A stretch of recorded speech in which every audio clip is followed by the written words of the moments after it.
Bon, donc nous allons commencer cette quatrième rencontre de notre petit parcours historique sur l'histoire des courants ésotériques. Alors je commence un peu plus tôt, enfin j'attends un peu moins que d'habitude là parce que le programme du jour est un peu chargé.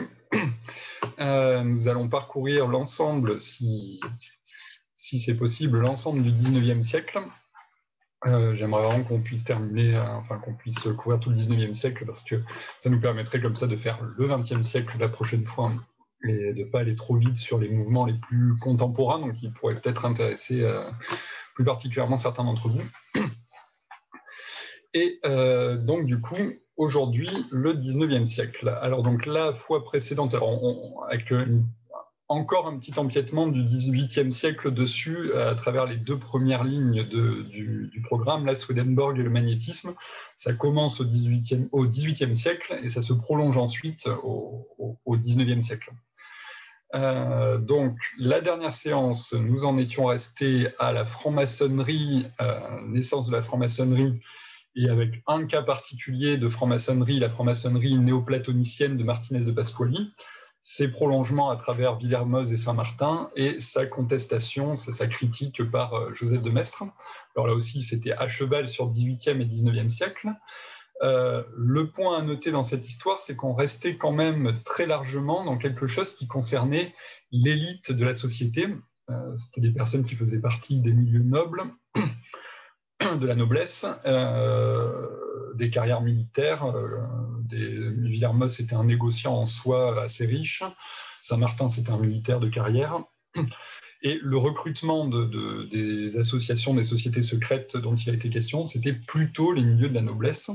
La particularité du 19e siècle, c'est vraiment le trait sur lequel j'aimerais attirer votre attention, qu'on ne verrait pas forcément simplement en parcourant les textes, qu'il faut après, il faut les replacer dans le contexte de l'époque et évaluer leur diffusion, mais en voyant comment on va le faire simplement les textes, ça peut ne pas apparaître. Donc je vous le dis et j'insiste un peu là-dessus pour que vous l'ayez dans l'oreille, c'est vraiment le 19e siècle, le siècle de la démocratisation de l'ésotérisme et de la propagation des thèmes et de la littérature ésotérique et du recrutement des sociétés à caractère ésotérique à l'ensemble de la société, principalement dans les milieux urbains, mais pas seulement. Et par ailleurs, donc, c'est aussi le siècle de ce que un historien spécialiste du sujet a appelé l'entrée de la France en régime médiatique, Dominique Khalifa, qui était spécialisé en histoire culturelle et dans l'histoire des sphères couvertes par tel ou tel média. Et du coup, pour lui, il y a une date charnière qui est l'année 1860, l'entrée de la France en régime médiatique, l'entrée dans la culture de masse, d'une certaine manière, pour un certain nombre de raisons. Mais c'est un mouvement de fond de tout le 19e siècle, la démocratisation de l'écrit, la démocratisation de l'accès à l'enseignement, etc. Et cela concerne l'accès à des connaissances de type scientifique, mais cela concerne aussi l'accès à la littérature de type ésotérique. C'est un mouvement de fond qui est particulièrement visible dans justement le recrutement des sociétés ésotériques, le lectorat de la littérature de type ésotérique, etc. Ce qui ne veut pas dire que l'ésotérisme de type savant disparaît pour autant. Ça veut simplement dire que ça commence à s'étendre vraiment à l'ensemble de la société. Et c'est un mouvement qui va se prolonger au XXe siècle, même si ce n'est pas un mouvement linéaire, c'est quand même un phénomène de fond. Et on va en avoir un exemple là avec le 7e point de notre programme, les grands initiés, Édouard Schuré. Les grands initiés, c'est le premier peut-être best-seller de l'ésotérisme, qui va connaître de nombreuses éditions à la fin du 19e siècle, au début du 20e siècle, et on va en lire des extraits, vous verrez un peu comment ça se présente.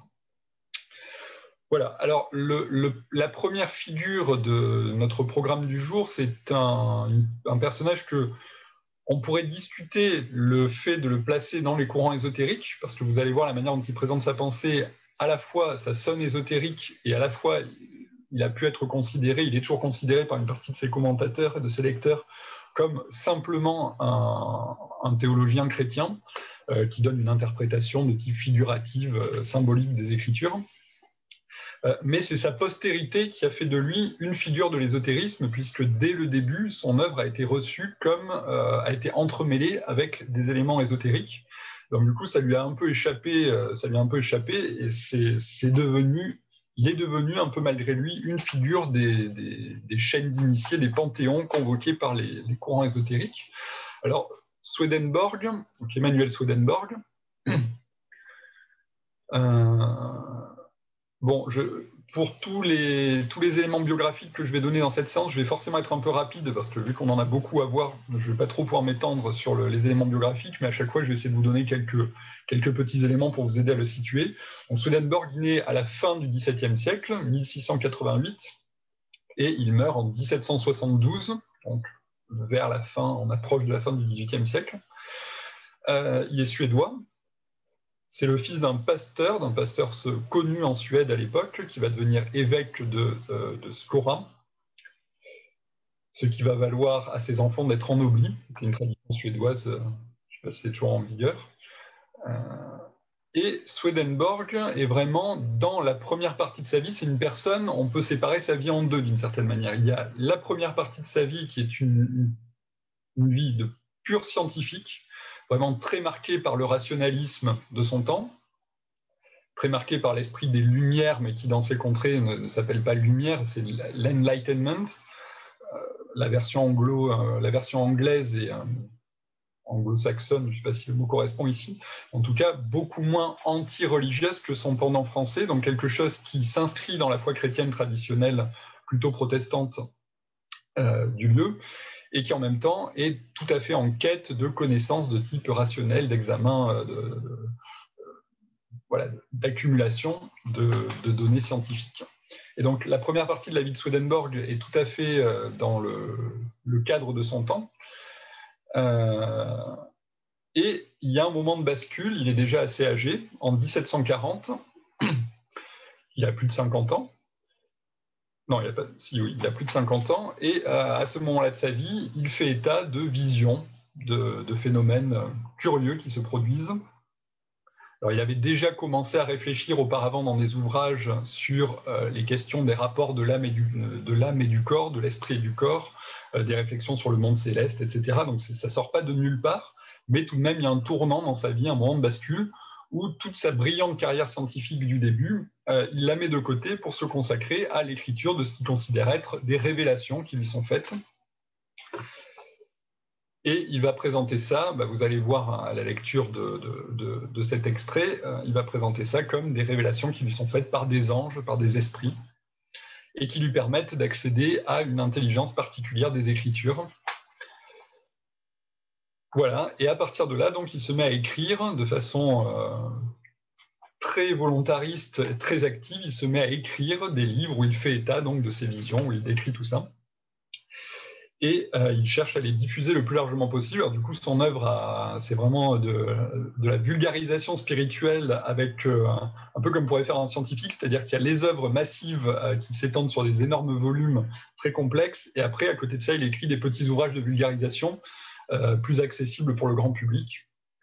Il fait publier tout ça, en général en Angleterre ou en Hollande, pour contourner la censure de l'Église protestante suédoise. Et donc, cela se diffuse, il arrive à convaincre un certain nombre de personnes qui vont diffuser son œuvre en Angleterre, en France, en Allemagne, etc. Et la particularité, c'est que très rapidement, donc, mais là on rentre dans la suite de l'histoire, très rapidement, donc, son œuvre se retrouve, un peu malgré lui, entremêlée à des conceptions issues du magnétisme, issues de la franc-maçonnerie, issues d'autres sources, qui font qu'elles vont, pour toute une partie de sa postérité, déformer ce que lui-même aurait souhaité probablement comme postérité pour son œuvre. Mais bon, je ne vais pas rentrer là-dedans, ce serait trop compliqué, j'en dirai peut-être un mot un peu plus tard.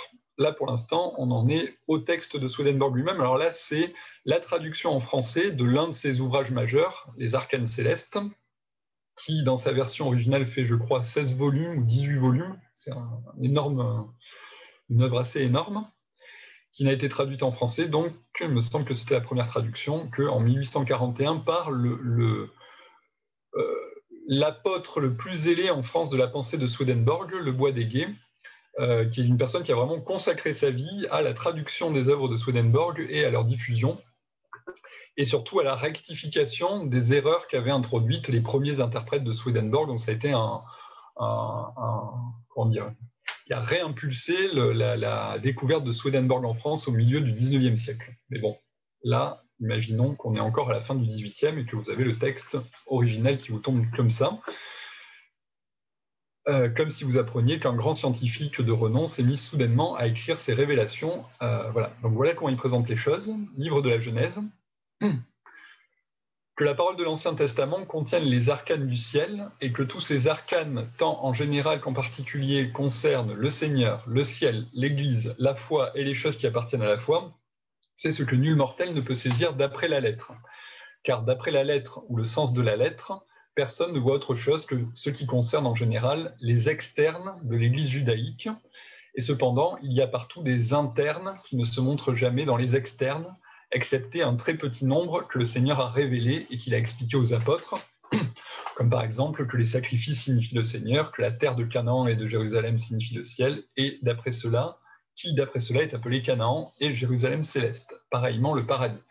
Donc là, vous êtes un peu dans l'ambiance du texte que je vous avais lu il y a une ou deux séances, le texte du Zohar. On vous dit qu'il y a un sens extérieur pour tout le monde et un sens interne que très peu de gens voient, et que Jésus a un petit peu révélé par certaines explications qu'il a pu donner de passages antérieurs de l'histoire sainte, mais la plupart restent voilés. Mais que de la parole dans tout son ensemble et dans chaque partie, même la plus petite, jusqu'au moindre iota, donc le petit point sur le i, signifie et enveloppe des choses spirituelles et célestes. L'univers chrétien l'ignore encore absolument. Aussi est-ce pour cela qu'il néglige l'Ancien Testament.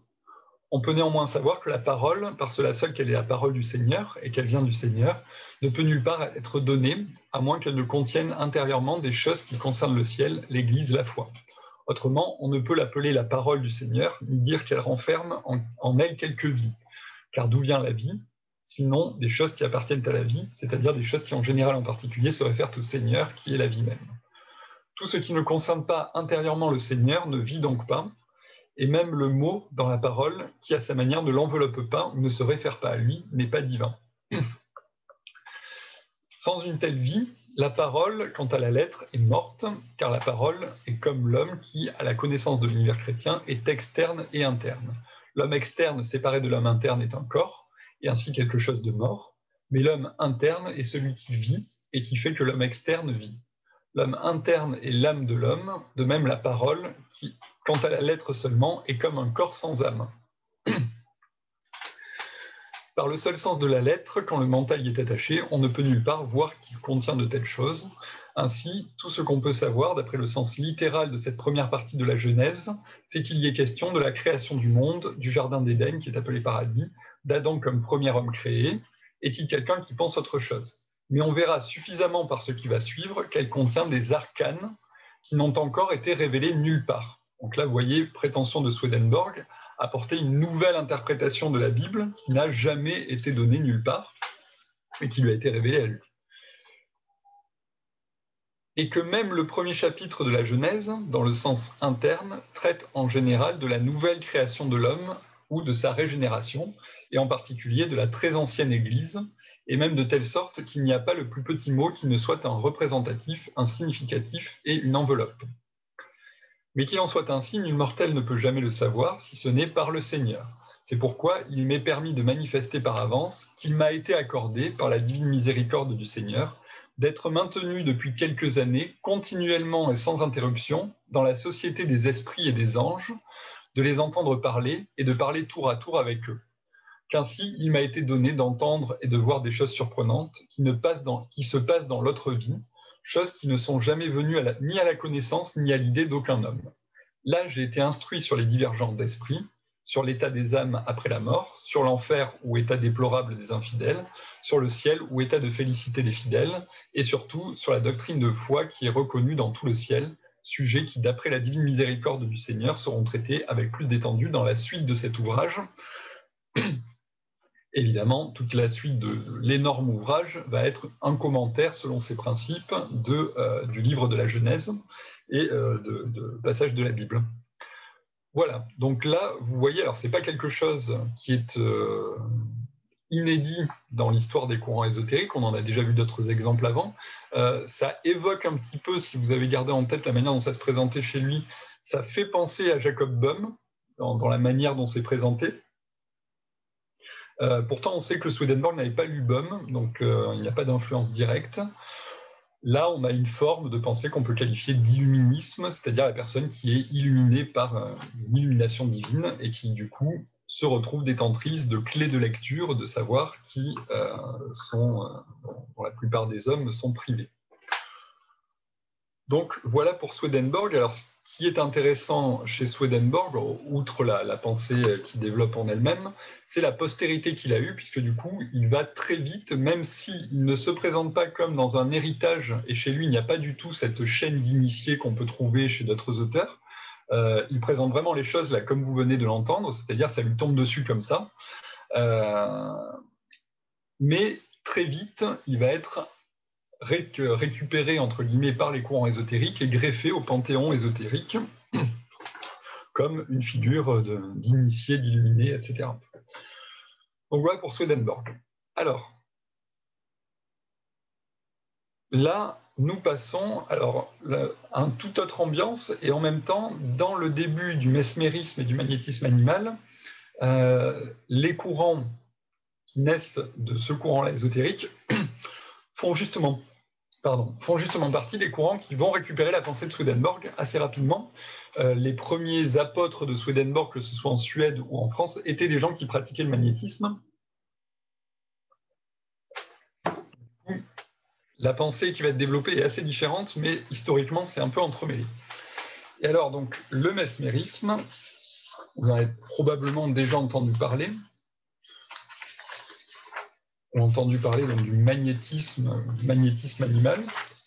Le mesmérisme, on s'en rend difficilement compte aujourd'hui quand on ne se plonge pas dedans, mais c'est un phénomène qui, en son temps, a été un véritable phénomène de société. Et c'est peut-être la première intrusion massive des courants ésotériques dans l'histoire, dans la grande histoire d'une certaine manière, et dans différentes couches de la société. C'est-à-dire qu'à la veille de la Révolution, c'était un phénomène absolument massif qui occupait ce qu'on pourrait appeler l'espace médiatique du temps. C'était quelque chose qui était très présent. Et c'est justement pour cette raison que le sujet a attiré l'attention d'historiens. Et là, donc, du coup, l'extrait que nous allons lire, c'est un extrait d'un historien de la période moderne, Robert Darnton, qui a été jusqu'à dire que le mesmérisme avait joué un rôle important, voire de premier plan, dans le déclenchement de la Révolution. Alors vous avez les thèmes complotistes sur les francs-maçons et la Révolution, qui là pour le coup sont totalement historiquement absurdes et faux. En revanche, là, la thèse de Robert Darnton est très intéressante, elle a été discutée, elle est toujours... elle suscite des interrogations et elle suscite l'intérêt, mais ce n'est pas encore tranché, mais en tout cas, il y avait une telle prégnance du magnétisme à la veille de la Révolution et il y avait un tel entremêlement entre certaines figures phares du déclenchement de la Révolution et les sociétés qui gravitaient autour de Mesmer que la question se pose. En tout cas, là, l'extrait qu'on va lire, c'est l'extrait d'un livre classique qui n'a été traduit qu'en 1984 en français, mais qui date de 1968, la traduction française, donc « La fin des Lumières, le mesmérisme et la Révolution ». Et ça va vous donner donc une idée de ce qu'est ce mouvement du magnétisme animal. Alors, quelques petits éléments de contexte, parce que là, ça va toucher à l'histoire médicale. Faut simplement avoir en tête, on va parler de Mesmer, et un peu plus tard, on va parler aussi de Papus, qui était aussi un médecin. Il faut simplement avoir en tête, pour ne pas faire de trop gros anachronismes, qu'à l'époque où ces courants émergent, la médecine est totalement indigente, y compris la médecine la plus officielle.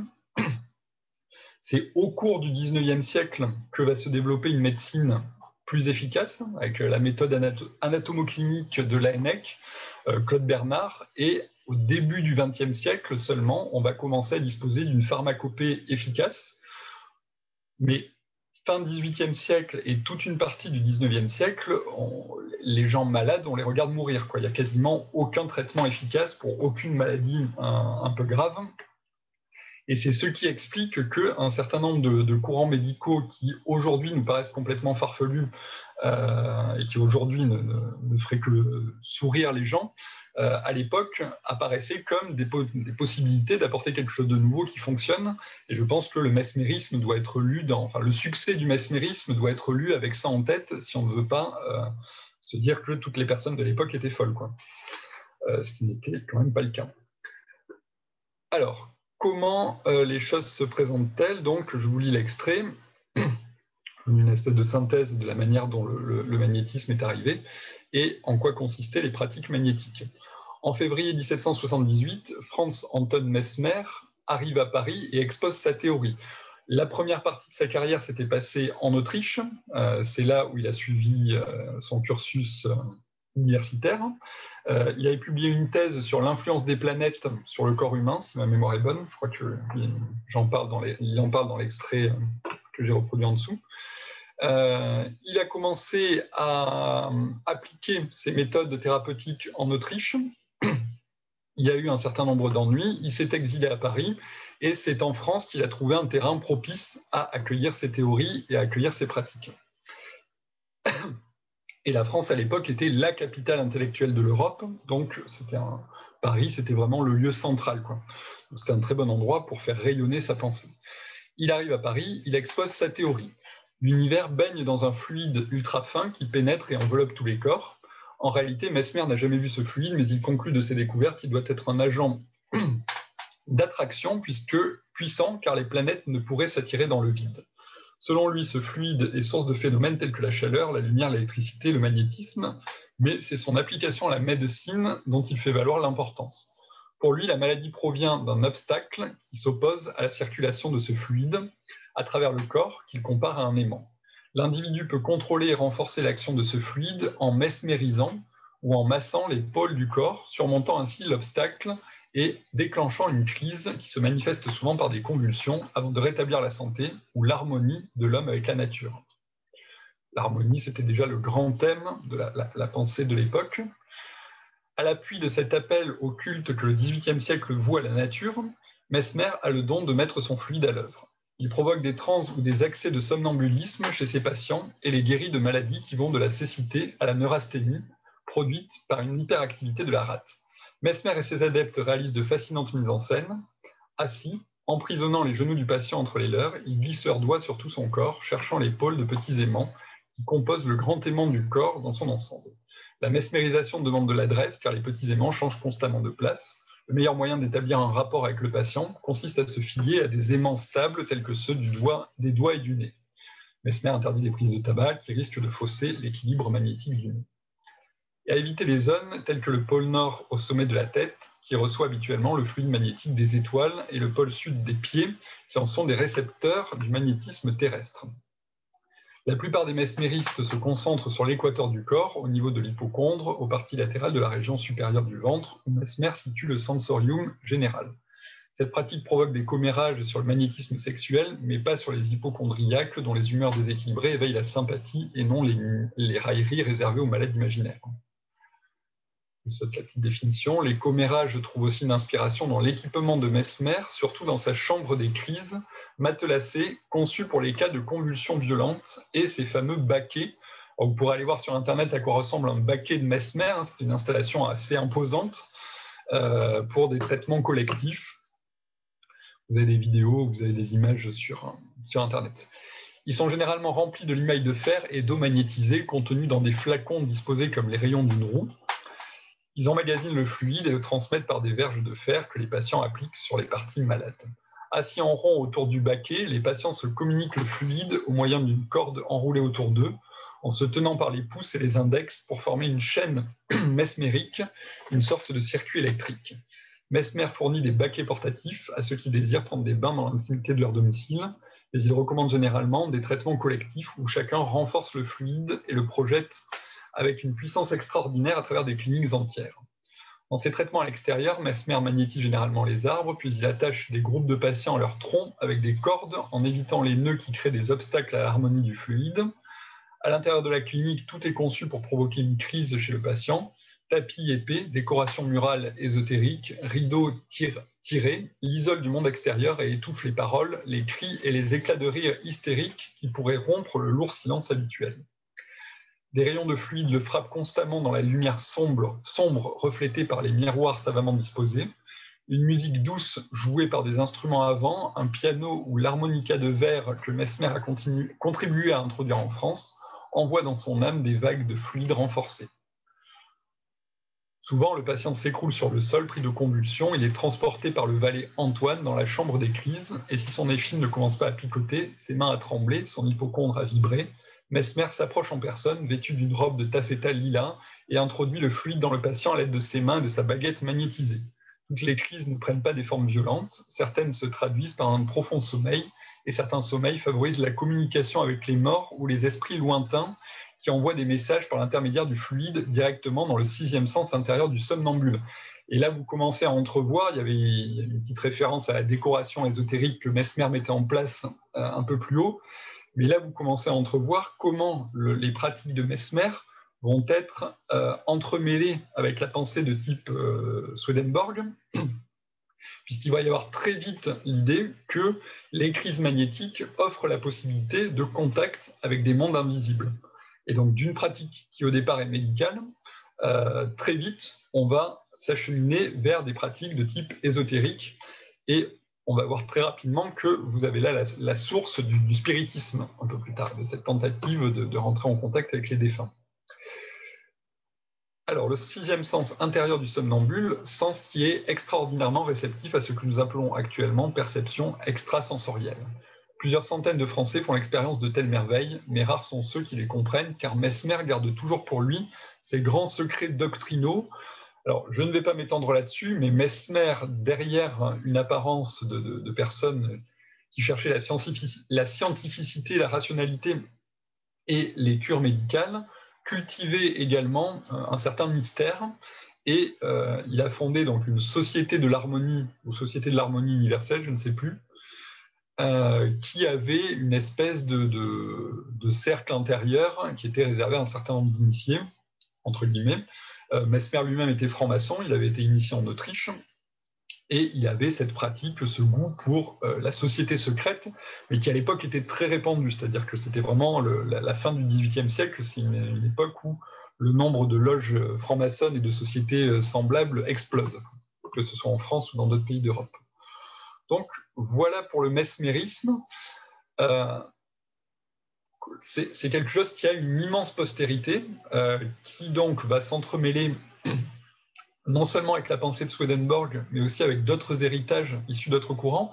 Mesmer lui-même était influencé, ça avait été un lecteur dans ses études de Paracels, il était influencé par la pensée des correspondances et des analogies de Paracels, et les pratiques du mesmérisme vont se trouver mélangées avec des courants ésotériques antérieurs. Ça va, d'une certaine manière, venir s'ajouter à ce qui pouvait exister par ailleurs, ce qu'on avait vu avec Martinez de Pasquali, la théurgie ou des pratiques semblables. Si ce n'est que la petite note, la petite particularité, c'est vraiment cette exigence d'expériment, de reproductibilité et le côté expérimental qui est vraiment propre à cet état d'esprit du XVIIIe siècle des Lumières, quoi. Et donc, je vous ai mis un petit extrait de Mesmer lui-même, cette fois, où il raconte, j'aurais pu trouver peut-être un peu plus éloquent, mais là, c'est simplement le récit du développement de sa théorie.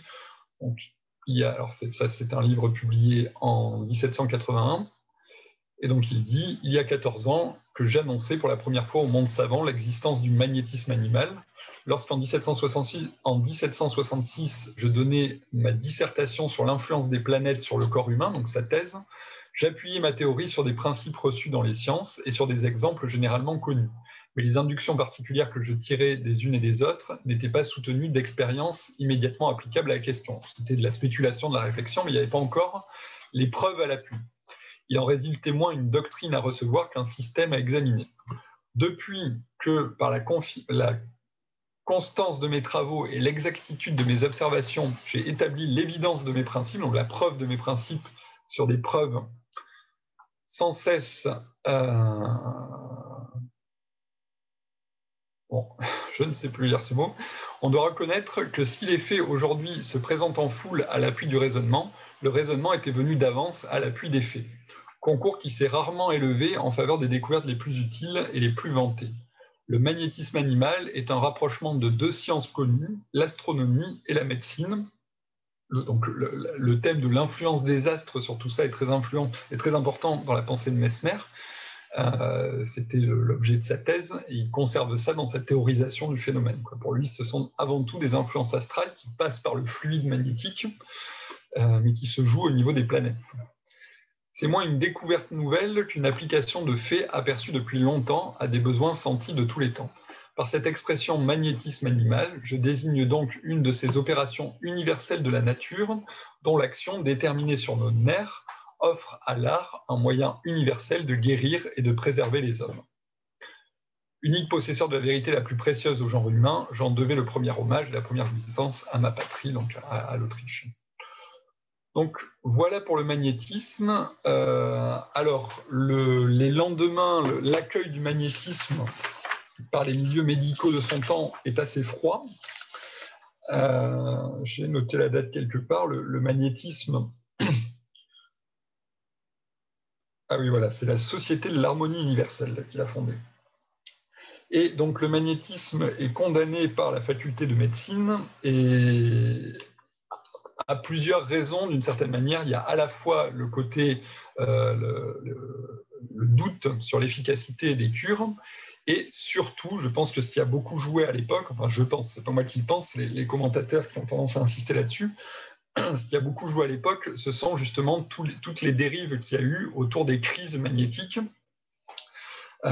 notamment très rapidement, par exemple, il y a l'exemple de Jeanne Rochette à Lyon, un chanoine magnétise une jeune fille et la jeune fille se met à prophétiser, à prétendre faire des révélations surnaturelles, etc. Ça prend des proportions un peu énormes. Et il y a énormément de cas comme ça où les crises magnétiques donnent lieu à des scènes d'hystérie, de folie, etc. Donc ça a beaucoup joué dans le discrédit dont le système de Mesmer a subi. Ok. Voilà, en tout cas, donc, la méthode n'a pas été reçue par les milieux médicaux officiels du temps. En revanche, il y a eu toute une postérité, pas seulement dans les courants ésotériques. La personne qui a pris le relais de Mesmer, le marquis de Puységur, a tenté d'épurer le mesmérisme, justement, de ces scories, de ces éléments les plus fantaisistes. Mais en tout cas, ça n'a pas été officialisé. Et dans le courant du 19e siècle, alors il va y avoir un élément de postérité absolument majeur qui est le spiritisme, dont je vais parler dans une minute, mais au cours du 19e siècle, il y a par intermittence des revivifications des pratiques de Mesmer dans une optique médicale. Et si on a le temps de parler de Papus à la fin de la séance, là, Papus est un exemple de médecin qui essaye de revivre, à la toute fin du 19e siècle, qui essaye de revivifier les pratiques de Mesmer dans une optique médicale. Donc voilà pour Mesmer et pour son magnétisme animal. Et nous passons, alors là, je vous fais faire une sorte de petit bond dans le temps, mais c'est pour rester dans le même esprit, parce qu'il y a vraiment un lien de filiation entre Mesmer, le magnétisme et le spiritisme. Et on va revenir un petit peu en arrière après, avec Antoine Fabre d'Olivet, mais je ne voulais pas perdre le fil thématique d'une certaine manière, donc là je vous fais le prolongement du mesmérisme dans le 19e siècle dans le registre ésotérique. Et ce prolongement, c'est un mouvement qui est aussi massif que le magnétisme à la veille de la Révolution, voire peut-être plus. C'est un mouvement donc, qui est très connu, qui s'appelle le spiritisme. Alors, pour ce qui concerne le spiritisme, donc pour le magnétisme, je vous ai parlé de l'ouvrage de Robert Darnton, avec une longue citation. Pour le spiritisme, si vous voulez vous renseigner, lire une bonne histoire du spiritisme, il y en a une qui a été écrite il y a quelques années, qui s'appelle « Les voix d'outre-tombe » aux éditions du Seuil, par un historien du 19e siècle qui s'appelle Guillaume Cuchet. Guillaume Cuchet, C-U-C-H-E-T. et qui est une excellente histoire du spiritisme, avec en plus un jeu virtuose entre histoire culturelle, histoire des sciences, histoire religieuse. C'est vraiment... le livre est assez magistral de ce point de vue-là. C'est un modèle d'histoire qui arrive à rendre la complexité des choses. Et à la fois, point de vue beaucoup plus basique, c'est une excellente histoire du spiritisme, avec une très bonne utilisation des sources, très bien racontée. Le seul bémol, c'est qu'il s'arrête au procédé spirit à la fin du 19e siècle, donc du coup il manque la postérité jusqu'à aujourd'hui, mais on ne peut pas tout faire dans un seul livre. En tout cas, voilà, je vous le conseille si vous voulez approfondir un peu ce que je vais vous dire là. Alors, très rapidement, la pratique du magnétisme se développe essentiellement en France et rayonne ensuite un peu partout en Europe. Comme je vous l'ai dit, à cette époque-là, fin 18e, Paris est la capitale de l'Europe et le français est la langue des élites de l'Europe, la langue de circulation des idées par excellence. Et il va y avoir un mouvement d'aller et retour avec les États-Unis. C'est-à-dire que le magnétisme va s'exporter aux États-Unis et il va revenir, entre guillemets, en France sous la forme du spiritisme. Car le spiritisme est la pratique en tant que telle qui porte ces conceptions, qui vont ensuite être théorisées par Alan Kardec et d'autres. La pratique vient des États-Unis, c'est une importation américaine au milieu du 19e siècle. Alors, on fait généralement remonter l'histoire à un événement qui a lieu aux États-Unis en 1848. Et de retrouver mes notes, voilà. C'est l'événement fondateur dans l'histoire du spiritisme. On le prend généralement comme l'événement à partir duquel le phénomène explose. 1848, donc, dans l'État de New York, une petite ville qui s'appelle Hydesville, H-Y-D-E-S-V-I-2-L-E. Et vous avez deux jeunes sœurs, les sœurs Fox,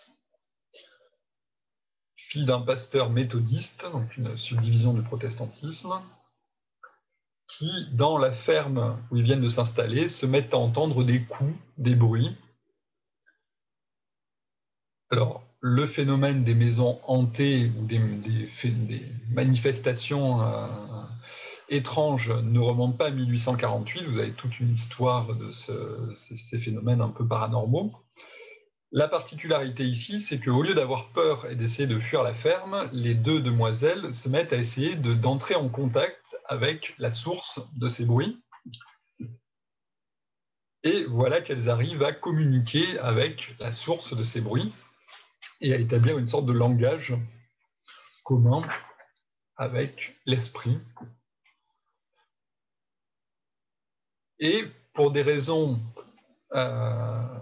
qu'il faudrait élucider un peu finement, mais qui sont assez complexes, le phénomène se répand, prend des proportions assez importantes. Les voisins s'y intéressent, ils ameutent d'autres voisins, etc. Et puis le phénomène gonfle et les gens se mettent à essayer ailleurs, par d'autres moyens, d'entrer en contact de la même manière avec des êtres invisibles. Alors probablement, c'est une explication qui a été avancée, que Guillaume Cuchet met en avant, l'importation simultanée de la pensée de Swedenborg, justement, à la même période aux États-Unis, dans la même zone géographique, permet d'expliquer qu'on est avec autant d'enthousiasme essayer de rentrer en contact avec ces esprits, puisque finalement, puisque Swedenborg a réussi à converser comme ça avec les anges, pourquoi pas moi? Pourquoi pas nous? Du coup, ça peut expliquer cet enthousiasme, puisque justement, dans les lieux où se sont produits ces phénomènes, il y avait une communauté swedenborgienne, il y avait une imprégnation de cette pensée de Swedenborg. Alors, le phénomène prend des proportions absolument sidérantes qu'on peut difficilement imaginer aujourd'hui. Je vous donne les chiffres qui sont fournis par Guillaume Cuchet dans son livre. En 1852, donc 4 ans après le début des phénomènes, vous avez entre 4 et 7% des habitants des États-Unis qui sont des pratiquants habituels du spiritisme, c'est-à-dire qui régulièrement, sans que ce soit une petite folie comme ça passagère, cherchent à rentrer en contact avec des êtres invisibles par divers moyens. Alors, le phénomène reçoit le nom là-bas de spiritualisme, et non pas spiritisme, c'est en France qui va être appelé spiritisme. Et aux États-Unis, ça a une dimension un peu anarchique à ce stade-là. On essaye d'obtenir des coups, des manifestations diverses et variées, il n'y a pas encore de formalisation bien précise. Le seul trait qui commence d'ores et déjà à se dessiner, c'est l'importance d'une figure appelée à une grande postérité ensuite dans le monde ésotérique, qui est la figure du médium. C'est-à-dire qu'on se rend compte que certaines personnes, par leur présence, démultiplient les phénomènes d'une certaine manière. Et donc peuvent servir de canal pour faciliter les communications avec les entités invisibles, dont on ne sait pas trop de quoi il s'agit, on sait juste qu'elles se manifestent. Et c'est justement, alors ça fait naître un métier d'une certaine manière. Vous avez des personnes qui deviennent des médiums professionnels et qui se déplacent, qui sillonnent les États-Unis à la manière des pasteurs itinérants qui provoquent les revivals, les réveils religieux qui scandent l'histoire de l'Amérique, et donc des médiums qui font profession de ce métier, de ce nouveau métier. Et ce sont justement des médiums qui vont traverser l'Atlantique et rapporter la pratique en Europe, d'abord par l'Allemagne, et ensuite ça va arriver rapidement en France. Et en France, même phénomène, c'est-à-dire à une vitesse éclair, la pratique se répand. La particularité, c'est qu'en France, elle va très rapidement être théorisée. Vous allez avoir des personnes qui vont s'en emparer et qui vont la théoriser de façon beaucoup plus stricte, plus approfondie que ce qui avait été fait jusque-là par les pratiquants du spiritisme aux États-Unis. Et donc, la figure centrale dans cette histoire, c'est un instituteur qui s'appelle Hippolyte Rivail, et dont le pseudonyme, le nom de plume, qui est beaucoup plus connu que son nom réel, est Allan Kardec.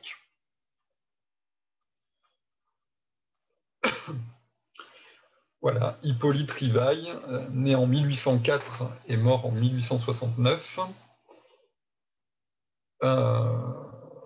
Je ne vous donne pas plus d'éléments biographiques, vous irez voir si vous en avez la curiosité. Ce qui est intéressant de voir, c'est que c'est vraiment une figure, un pur produit de la déchristianisation post-Révolution française, et c'est quelqu'un qui est très représentatif. J'aurai l'occasion d'en reparler probablement, enfin oui, je vais en reparler avec Eliphas Lévy.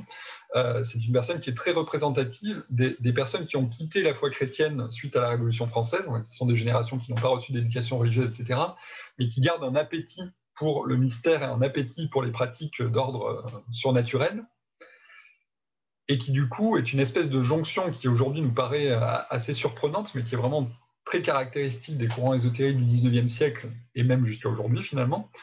C'est la jonction d'un esprit extrêmement méthodique et rationnel,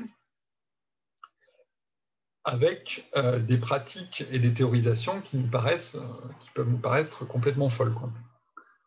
En tout cas, sans aller jusqu'à la folie, de baigner en plein dans le surnaturel. Et là, du coup, donc, on va lire un extrait de ce livre des esprits, et vous allez voir justement le style même dit quelque chose de ça, puisqu'il y a une dimension très presque technique, et un soin apporté à la précision de l'écriture, à la précision de la théorisation, qui reflète assez bien le caractère d'Allan Kardec.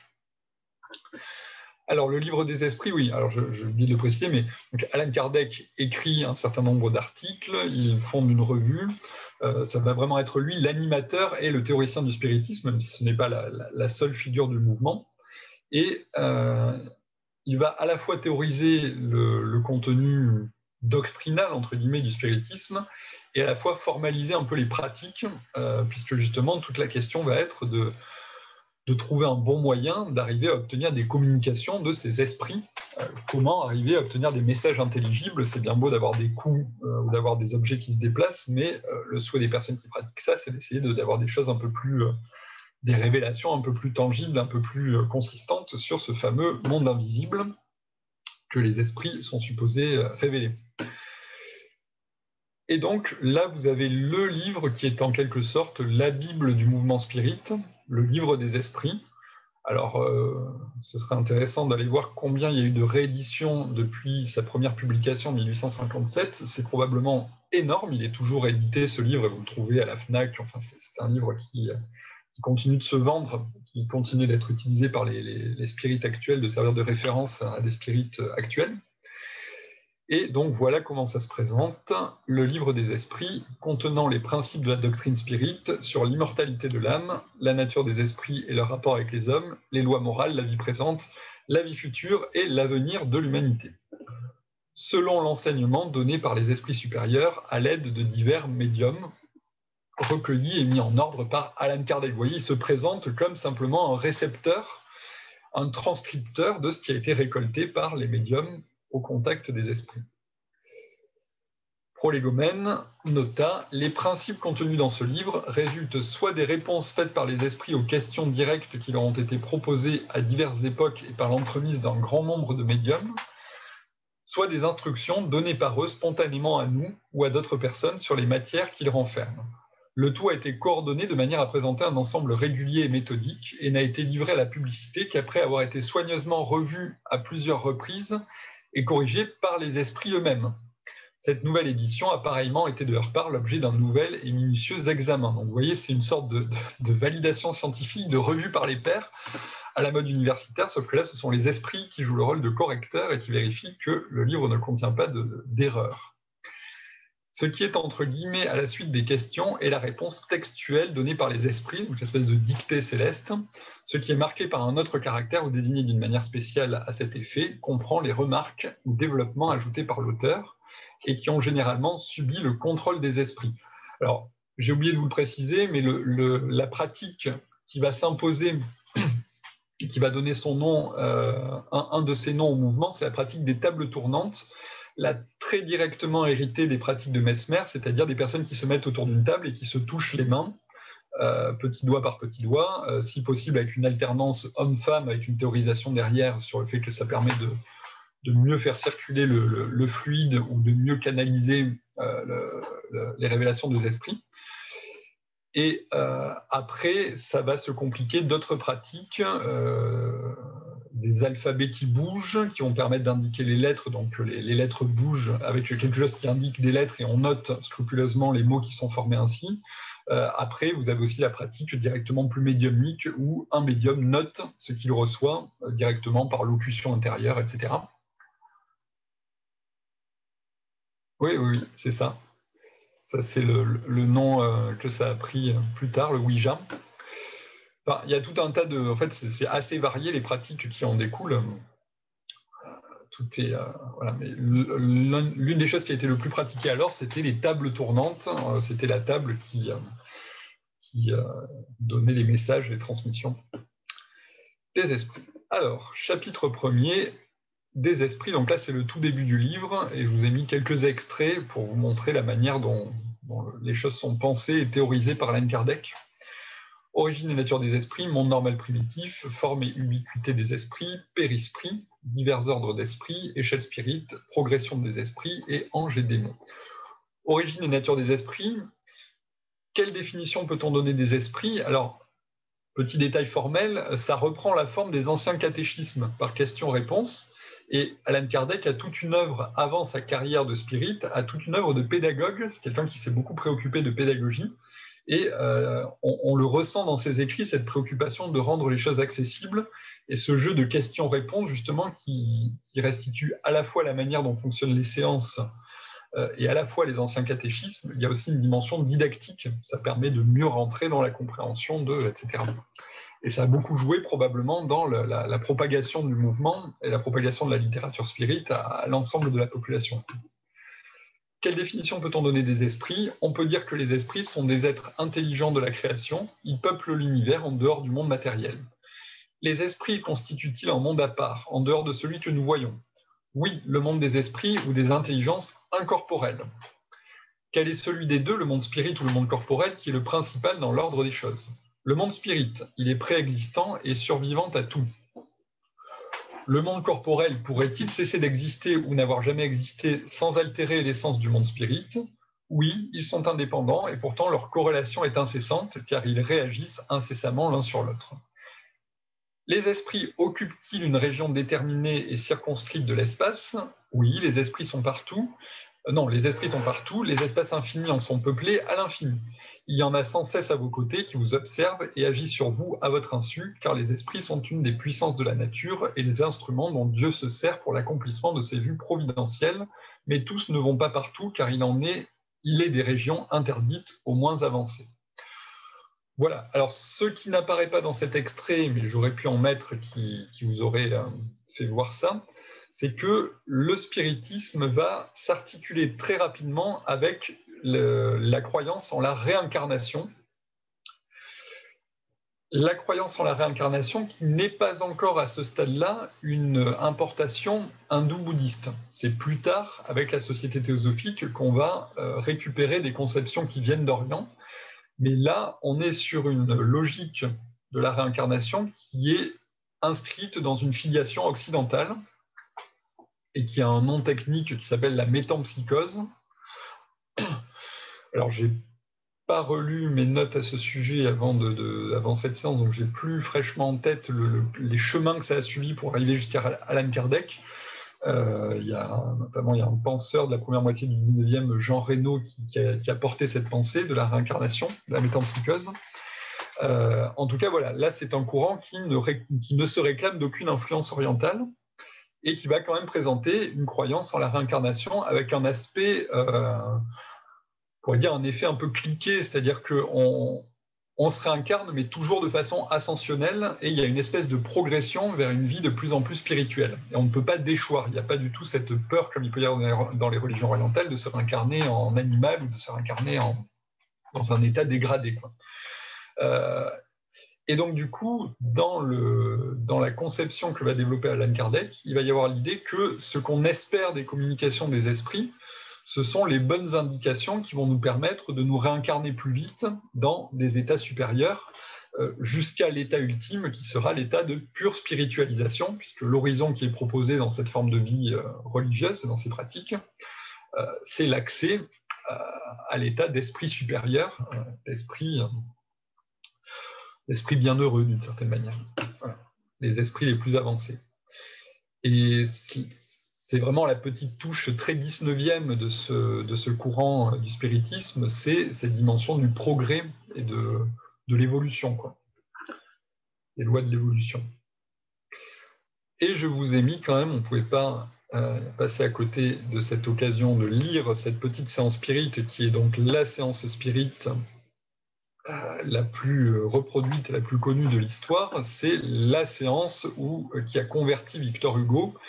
Alors Victor Hugo, à la suite de l'échec de la Révolution de 1848, de l'éphémère Deuxième République, le début du Second Empire, Victor Hugo s'exile à Jersey, et il est sur l'île de Jersey, il rumine l'échec de ses projets politiques, de ses aspirations politiques, et une de ses amies, Delphine de Girardin, lui apporte sur l'île la nouvelle mode parisienne, la nouvelle mode française, donc ce spiritisme qui est d'importation fraîche. Et donc Victor Hugo est assez sceptique au départ, mais très vite il va être conquis. Donc là, je l'ai pris chez Guillaume Cuchet, mais elle a été reproduite dans de nombreux ouvrages, cette séance de spiritisme. Ça vous donne une idée de la manière dont ça se passait, enfin ça met un peu dans l'ambiance, quoi, c'est quelque chose d'assez particulier. La plus célèbre de ces conversions à l'émotion est celle de Victor Hugo. On a vu qu'il avait accueilli avec scepticisme les premiers essais de Delphine de Girardin, jusqu'à cette fameuse séance de dimanche 11 septembre 1853 qui a tout emporté. On en connaît le détail grâce à Auguste, parce que Auguste Vacquerie, qui a assisté à la séance, en a dressé le procès-verbal immédiatement. Voici le compte-rendu de ce qui est peut-être la séance de spiritisme la plus célèbre du monde. Madame de Girardin, qui es-tu? Fille. Le général Leflot, autre exilé de tendance légitimiste, ne pensait pas à sa fille. Moi, je pense à mon neveu Ernest et je demande. À qui est-ce que je pense? Morte. Tout le monde pense à la fille que Victor Hugo a perdue. Madame de Girardin, qui es-tu? Anne Saurore. Madame de Girardin avait perdu une sœur. La table a-t-elle dit Saurore en latin pour dire qu'elle était la sœur d'un homme? Le général, Charles Hugo et moi qui tenons la table, nous avons perdu chacun une sœur. De qui es-tu la sœur? Doute. Ton pays, France. Ta ville, pas de réponse. Victor Hugo, es-tu heureuse? Oui. Où es-tu? Lumière. Que faut-il faire pour aller à toi? Aimer. À partir de ce moment où on est ému, la table, comme se sentant comprise, n'hésite plus. Dès qu'on interroge, elle répond immédiatement. Quand on tarde à lui faire une question, elle s'agite, va de droite à gauche. Madame de Girardin, qui t'envoie? Bon Dieu. Parle de toi-même. As-tu quelque chose à nous dire? Oui. Quoi? Souffrer pour l'autre monde. Victor Hugo, vois-tu la souffrance de ceux qui t'aiment? Oui. Madame de Girardin, souffriront-ils longtemps? Non. Rentreront-ils bientôt en France? Elle ne répond pas. Victor Hugo, es-tu contente quand ils mêlent ton nom à leurs prières? Oui. Es-tu toujours auprès d'eux? Veilles-tu sur eux? Oui. Dépend-il d'eux de te faire revenir? Non. Mais reviendras-tu? Oui. Bientôt? Oui. Clos à 1h30 du matin. Alors, 1h30 du matin et commencer probablement à 8h ou 9h la veille, parce que c'était extrêmement long, puisqu'il fallait que la table, que les lettres se tracent sur la table, etc. Ça prenait un temps infini. Mais là, vous avez une idée de la manière dont se passaient les séances spirites, et vous avez, dès que vous plongez dans cette littérature, vous avez à perte de vue des comptes rendus de séances comme ça, il y en a eu des milliers, des milliers. Et là, voilà, vous avez donc un grand personnage de notre histoire littéraire, de notre histoire tout court, Victor Hugo,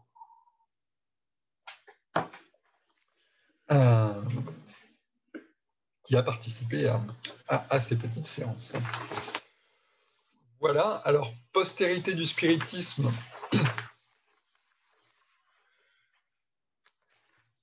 Je ne vais pas m'étendre dessus, simplement, le phénomène a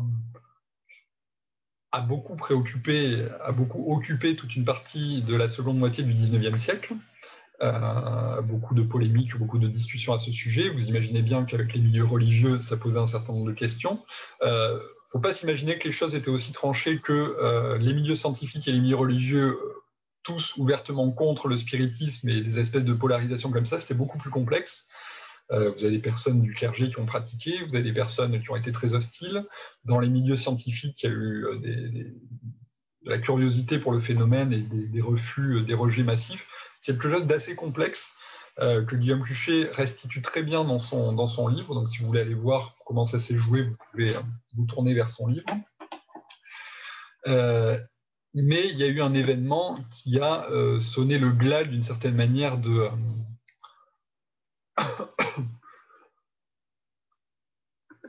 Victor Hugo, et c'est moins connu, aurait aussi fait parler les vivants en la personne de Napoléon III en profitant de son sommeil. Alors, Napoléon III, bon, ça mériterait des développements, mais Napoléon III était assez féru de toutes ces choses-là aussi, et en fait, c'est l'ambiance d'une époque, enfin, il y a quelque chose de... on s'en rend moins compte aujourd'hui, mais c'était vraiment une période d'effusion religieuse et d'effusion para-religieuse, et il s'est passé beaucoup de choses très surprenantes, quoi. Donc ça m'étonne pas ce que vous dites. Il y a un très bon livre de Auguste Viat, Victor Hugo et les illuminés de son temps, qui replace Victor Hugo dans le contexte et qui essaye de voir les influences qu'il y a pu avoir des milieux ésotéristes occultistes sur l'œuvre de Victor Hugo. Et voilà, je vous conseille ce livre, Victor Hugo et les illuminés de son temps. Pour les littéraires, c'est assez intéressant de voir comment ça a joué, comment ça s'est répercuté et quelle forme ça a pris dans son œuvre. Donc, postérité du spiritisme, il y a eu donc un coup d'arrêt avec le procès des spirites, mais pour autant, le mouvement a continué de vivre. Et moi, par exemple, j'ai travaillé sur Jean Cocteau, qui était à cheval sur 19e et 20e siècle, et Jean Cocteau a pratiqué le spiritisme. Toute une partie du mouvement surréaliste a été influencée par les pratiques spirites, et cela a même donné, alors à l'heure actuelle, c'est au Brésil où il y a un engouement pour le spiritisme qui est absolument prodigieux. Ça a fait naître au Vietnam une religion à part entière par le biais de la colonisation qui s'appelle le caodaïsme, pour aller voir le caodaïsme. Enfin, c'est un mouvement qui a eu une postérité absolument énorme et qui, par-dessus le marché, est encore très pratiqué aujourd'hui. Il y a toute une littérature spirite qui se publie, qui se lit, etc. Enfin, c'est un mouvement qui est loin d'appartenir, de s'être clos avec le 19e siècle, quoi. C'est quelque chose de très vivant.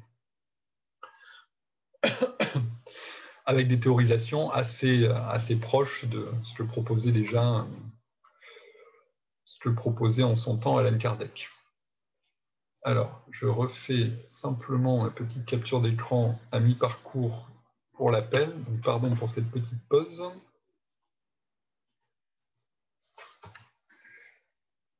Hop.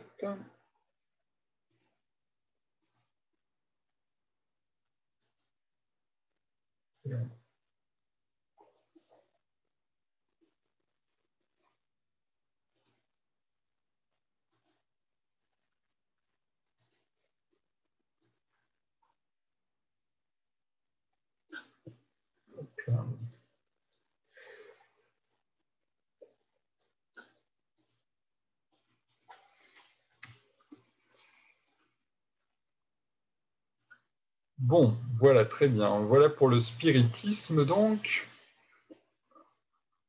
Oui, tout à fait. Je ne vois pas qui a écrit ça. David Boussion, oui. Le spiritisme, dans son panthéon, c'est assez surprenant pour les personnes qui l'étudient sans avoir la source. Mais dans son panthéon, le mouvement du caoudaïsme a Jeanne d'Arc, Victor Hugo et Camille Flammarion. Et quand on ne va pas voir dans le détail pourquoi, on se demande pourquoi des Vietnamiens se retrouvent avec ces figures-là dans leur panthéon. Et en réalité, c'est parce que les trois, alors Jeanne d'Arc, c'est parce que les spirites, dans les esprits qui se manifestaient dans les séances, forcément, et c'est quelque chose qui a été beaucoup critiqué et moqué par les critiques du mouvement, c'était toujours des grands personnages de l'humanité qui se manifestaient, et quand les gens se souvenaient de leurs existences antérieures par le biais des pratiques spirites, toujours ils se souvenaient avoir été Néfertiti, d'avoir été une grande figure Bossuet, d'avoir été, je ne sais pas, enfin, le roi ceci ou cela, la reine ceci ou cela. Et du coup, dans le panthéon, enfin dans les figures qui étaient convoquées par le spiritisme, il y a un certain nombre de constantes, et notamment Jeanne d'Arc, c'est une figure qui revenait souvent. Et donc du coup, c'est pour ça que vous avez dans le panthéon Caoudaï, vous trouvez Jeanne d'Arc. Alors Camille Flammarion, c'est parce que lui-même était un pratiquant du spiritisme. Oui, avec l'esprit de Lénine. Donc voilà. Alors, petit retour dans le temps pour une figure assez particulière. À la fois particulière et à la fois très représentative justement de ce premier 19e siècle. Et chez lui, il y a quelque chose qui serait comme l'esprit des Lumières qui se serait détraqué, quoi. C'est assez surprenant et c'est assez amusant. Mais le plus fascinant dans cette histoire, c'est la postérité dont va jouir son œuvre, puisque c'est vraiment une figure charnière dans l'histoire des courants ésotériques, et l'influence qu'il a eue assez considérable, puisque selon la formule d'Auguste Viat qu'on va retrouver dans un des extraits que j'ai choisis, là, c'est lui qui fait basculer le pôle spirituel de l'humanité vers l'Orient. C'est-à-dire que c'est à partir de lui qu'on va se mettre à regarder de manière beaucoup plus volontariste du côté de l'Inde et de la Chine. Donc c'est Antoine Fabre d'Olivet. Antoine Fabre d'Olivet, donc il est à cheval sur le 19e, 18e et 19e siècle. Il est né en 1767. Il est contemporain de l'engouement pour le mesmérisme. Il vit la Révolution française et il s'éteindra en 1825. Alors, il est déjà 17h35, donc je vais vraiment aller très vite sur les éléments biographiques. Si vous voulez vous documenter sur lui, ça fait partie des personnages qui ont été très bien étudiés. Il y a eu une thèse qui a été faite sur lui dans les années 50 de Léon Sellier, donc un historien de la littérature. La thèse de Léon Sellier sur Fabre d'Olivet, donc c'est toujours le travail qui fait autorité et qui est indépassable, quoi. C'est vraiment une excellente étude sur lui et qui est en même temps un travail biographique. Donc, si vous voulez en savoir plus, vous pouvez aller voir Léon Sellier.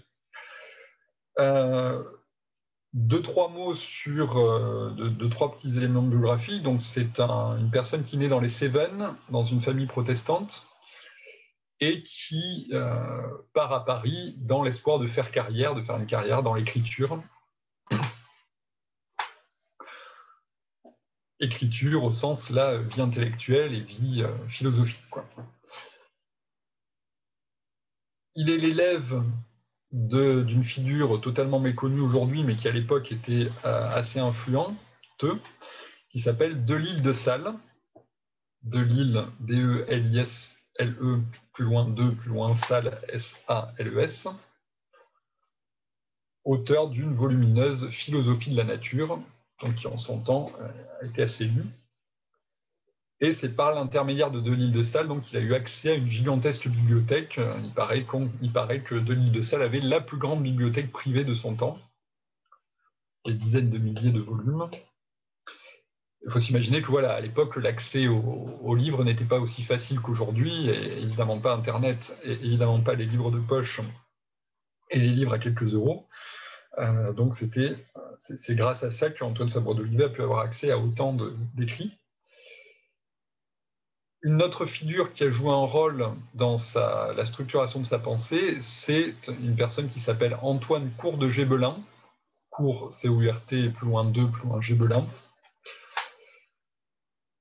Franc-maçon érudit du XVIIIe siècle, qui avait eu pour horizon, dans l'esprit encyclopédique dans lequel baignait le XVIIIe siècle, pour raison de produire une œuvre justement encyclopédique qui soit susceptible de rassembler tous les savoirs de l'humanité, une sorte d'encyclopédie personnelle. Le monde primitif, analysé et comparé avec le monde moderne, tel était le nom de son œuvre, avec une touche particulière, un accent particulier mis sur la dimension linguistique, puisque l'une de ses autres ambitions était de retrouver la langue primitive de l'humanité à travers la comparaison des différentes langues auxquelles il avait accès, donc Antoine Court de Gébelin. Et Antoine Fabre d'Olivet aurait pu être un héritier de cet esprit encyclopédique et aurait pu être un des contributeurs totalement ordinaires, enfin ordinaires entre guillemets, sans que cela vire, comme ça, vous allez voir que ça a été le cas, à quelque chose de beaucoup plus surnaturel et beaucoup plus fou. C'était une personne qui avait ce même esprit encyclopédique et ce même appétit de savoir, de recherche, de confrontation des savoirs qui imprégnaient l'époque. Mais pour des raisons qui ne sont qu'à moitié élucidées, il semblerait qu'il ait eu une sorte de vision d'une jeune femme dont il avait été amoureux dans sa jeunesse. En tout cas, il y a eu un événement déclencheur qui a fait que sa soif encyclopédique a basculé dans quelque chose de plus irrationnel. Il a aussi fréquenté les milieux magnétiques, les milieux qui s'intéressaient au magnétisme. Donc, on a supposé que la pratique du magnétisme avait produit une espèce de petit détraquement, enfin quelque chose qui avait rompu son équilibre intérieur. En tout cas, quelque chose s'est produit qui a fait que sa quête encyclopédique initiale a viré à la quête encyclopédique à coloration ésotérique. Alors, je vous donne simplement les noms de ces deux ouvrages majeurs et on va lire un extrait du deuxième après. Donc, La langue hébraïque restituée.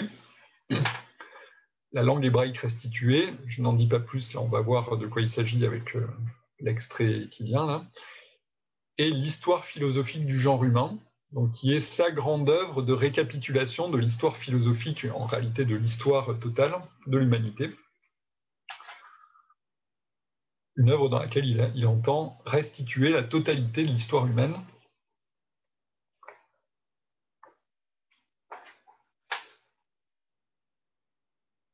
Voilà. Alors, je lis un extrait de Auguste Viat. Alors, avec Léon Cellier, Auguste Viat, c'est sur la base des travaux de Viat que Léon Cellier a eu l'idée de sa thèse et a fait sa thèse. Auguste Viat, c'est début du XXe siècle, 1928 pour la première parution de sa thèse, et je crois que je l'ai déjà mentionné. Je l'ai mentionné pour Victor Hugo, Les Illuminés de son temps. C'est vraiment une personne qui a joué un rôle énorme dans une sorte de précurseur des études sur l'ésotérisme, et cette thèse absolument magistrale sur cette période, il y a tout un volet justement consacré à Fabre d'Olivet. Et donc là, il décrit le travail que Fabre d'Olivet entreprend pour son ouvrage La langue hébraïque restituée. Dans cet ouvrage, donc, à la manière d'autres auteurs avant lui, Antoine Fabre d'Olivet prétend avoir retrouvé la véritable interprétation de la Bible et en fournir le sens, la substantifique moelle, à ses lecteurs. Et voilà donc ce qu'écrit Auguste Viat. Sa grande prétention se rapporte en effet à l'exégèse. Il accuse d'erreur les juifs et les chrétiens et s'imagine retrouver le sens de l'écriture perdu depuis Moïse. Le texte hébreu seul lui paraît valable. Encore faut-il remonter à l'origine. Le Sefer, la Genèse, composé dans une langue depuis longtemps ignorée ou perdue, n'est plus entendu. Ces traducteurs en ont volontairement ou involontairement dénaturé ou parodié le sens. Ça, c'est ce que pense Antoine Fabre d'Olivet. Quelle est cette langue? Champollion sursauterait.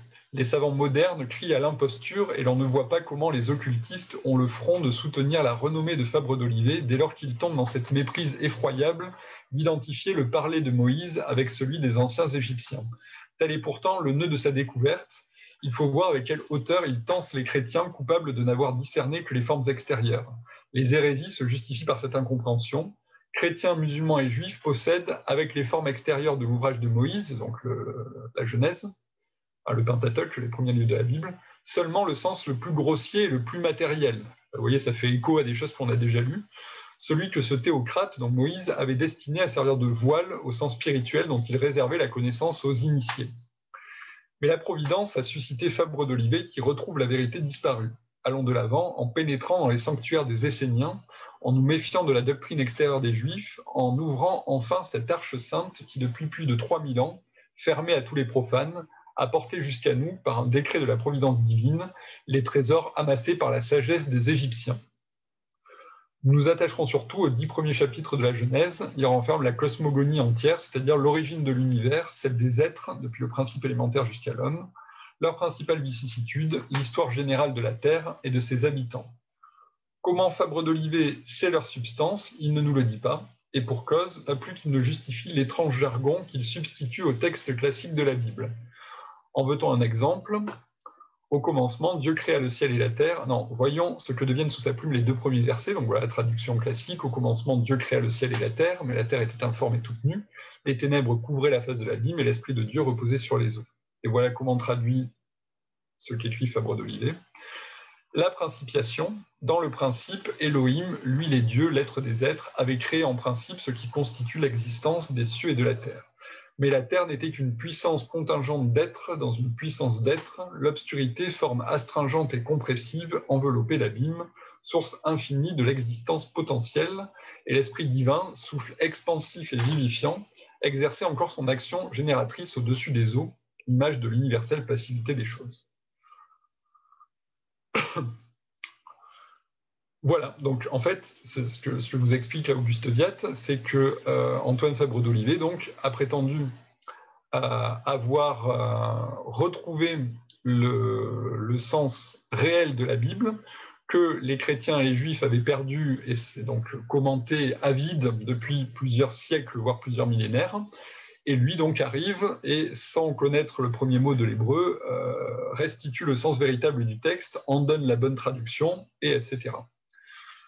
Inquiet de reconstituer la langue primitive, Fabre d'Olivet ne néglige aucun des auteurs qui pourraient l'instruire. Ça, c'est la dimension très 18e, début 19e, c'est cette volonté encyclopédique. C'est-à-dire qu'à la fois, il y a un côté révélation intérieure, il le sait, il ne nous dit pas pourquoi, et à la fois, il convoque énormément d'autorités, et il y a une dimension vraiment encyclopédique chez lui, quoi. Il cite avec éloge jusqu'à Boulanger, cet implique exécrer les autres illuminés. Mais il cherche surtout à réfuter la théorie de Rousseau. Saint-Martin, cours de Gébelin, lui fournit des arguments. Il admet que le principe éternel de la parole émane de la divinité. En des âges antédiluviens, l'homme parlait boréen, sudéen, celtique et atlantique. De ces 4 idiomes dérivent tous les autres, en passant par 3 langues mères, 3 langues orientales, l'hébreu, le sanskrit et le chinois. Fabre d'Olivet, le premier, déplace vers l'Asie le centre de l'histoire et de la sagesse humaine. Là, c'est vraiment la phrase importante pour laquelle j'ai choisi ce passage. Peut-être devait-il une telle attitude à la sultane indienne, à l'Inaïdia, etc., donc une source potentielle. Ce qui est intéressant là-dedans, c'est que c'est le premier qui va faire basculer, en général, on s'en tenait à la Palestine et à l'Égypte, et lui, il déplace les choses vers l'Orient plus lointain, qui est en train d'être découvert par les savants. On est en train de commencer à rapporter les textes, mais c'est tout frais et les milieux ésotériques ne s'en sont pas encore emparés, et c'est lui qui joue le rôle de charnière dans cette histoire. Voilà. Et alors, je vous ai mis un extrait, mais je ne pense pas qu'on va le lire, parce que sinon, le temps va manquer.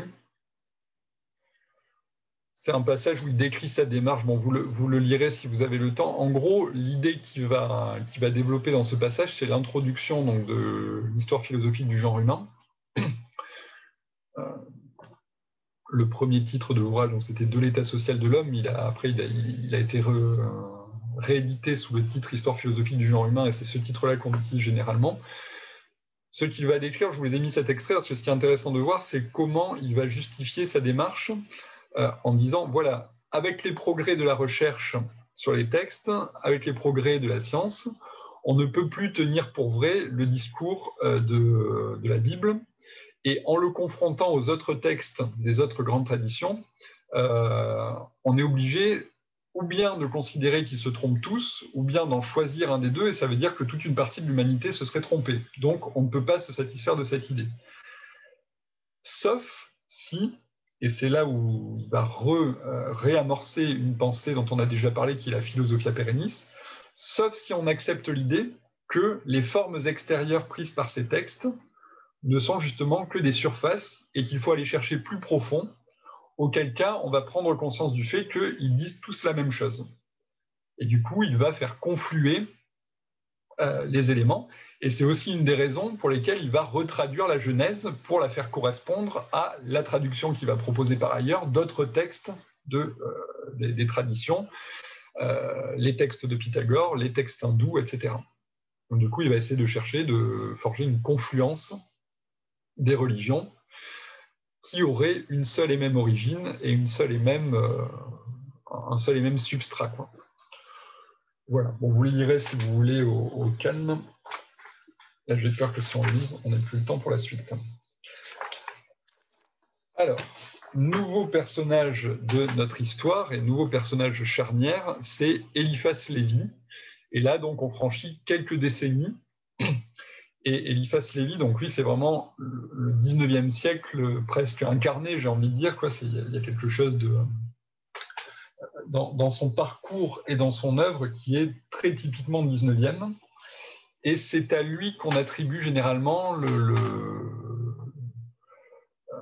la formulation, la formalisation de ce qu'on appelle l'occultisme. Alors j'ai déjà eu l'occasion d'en parler, l'utilisation des termes est très complexe. Il semblerait que ce soit lui qui est le premier à utiliser le mot occultisme. Et la dimension pratique qu'il mettait derrière est quelque chose qui est resté dans le sens que porte le texte.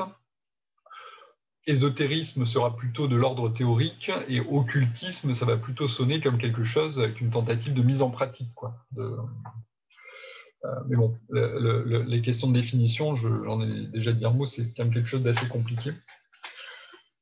En tout cas, voilà, le mot occultisme est souvent associé à lui. Alors, Eliphas Lévi, c'est un personnage avec un parcours assez compliqué. Sa vie peut être séparée en deux grands ensembles, si vous voulez. Vous avez toute une première carrière qui est celle d'un catholique révolté, très typique de toute une tendance du catholicisme de la première moitié du XIXe siècle, c'est-à-dire un catholicisme très préoccupé de questions sociales, un catholicisme avec une coloration très révolutionnaire, très vindicative, et un catholicisme qu'on pourrait appeler aujourd'hui, on dirait, marqué à gauche, quoi, voire à l'extrême gauche. Il commence des études pour devenir prêtre, au séminaire. Il naît en 1810, j'ai oublié de dire, donc naissance en 1810. Et donc, il commence des études au séminaire, il ira jusqu'au diaconat, sera ordonné diacre, mais il s'arrêtera juste avant d'être ordonné prêtre, donc il ne sera jamais ordonné prêtre. On voit de temps en temps que c'est un prêtre défroqué, ce n'est pas le cas, il n'a jamais été prêtre. Alors, si vous voulez, j'ai oublié de le dire, mais si vous voulez avoir une idée de ce que pouvait être cette tendance-là du christianisme à laquelle il appartient, il y a un historien de la littérature qui a travaillé là-dessus, qui s'appelle Frank-Paul Baumann, B-O-W-M-A-N, et qui a écrit deux ouvrages qui sont brillants sur le sujet, Le Christ romantique et Le Christ des barricades.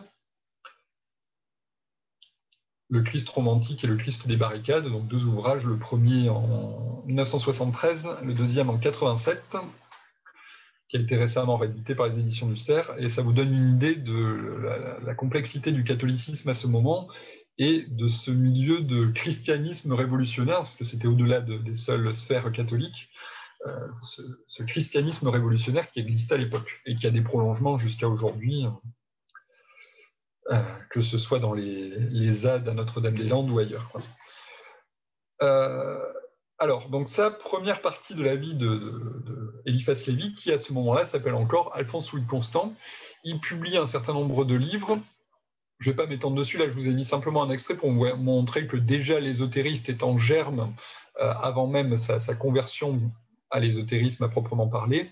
Un extrait où, donc, un livre pour lequel il a été condamné,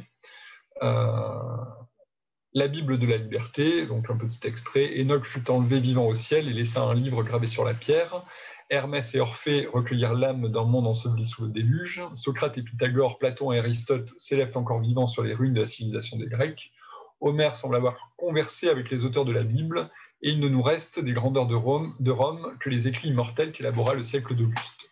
Ainsi, Rome n'avait peut-être ébranlé l'univers de ses guerrières convulsions que pour enfanter son Virgile.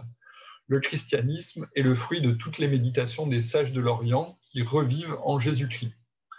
Ainsi, la lumière des esprits s'est levée, où se lève le soleil du monde, le Christ a conquis l'Occident, et les doux rayons du soleil de l'Asie ont touché les plus noirs glaçons du Nord. Esquisse d'une histoire de l'humanité qu'il va déployer dans ses livres ultérieurs, avec une coloration plus ésotérique. Et là, ça s'inscrit, ce petit passage que j'ai extrait, s'inscrit dans un livre qui est un livre de christianisme révolutionnaire, à la manière des Paroles d'un croyant de Lamennais.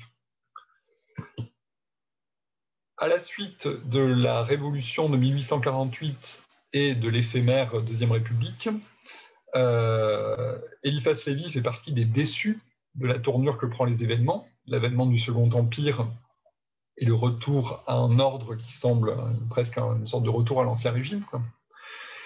Et comme toute une partie des personnes qui avaient cultivé une pensée de type révolutionnaire avant cette révolution de 1848, il va s'orienter vers des formes parallèles de religiosité.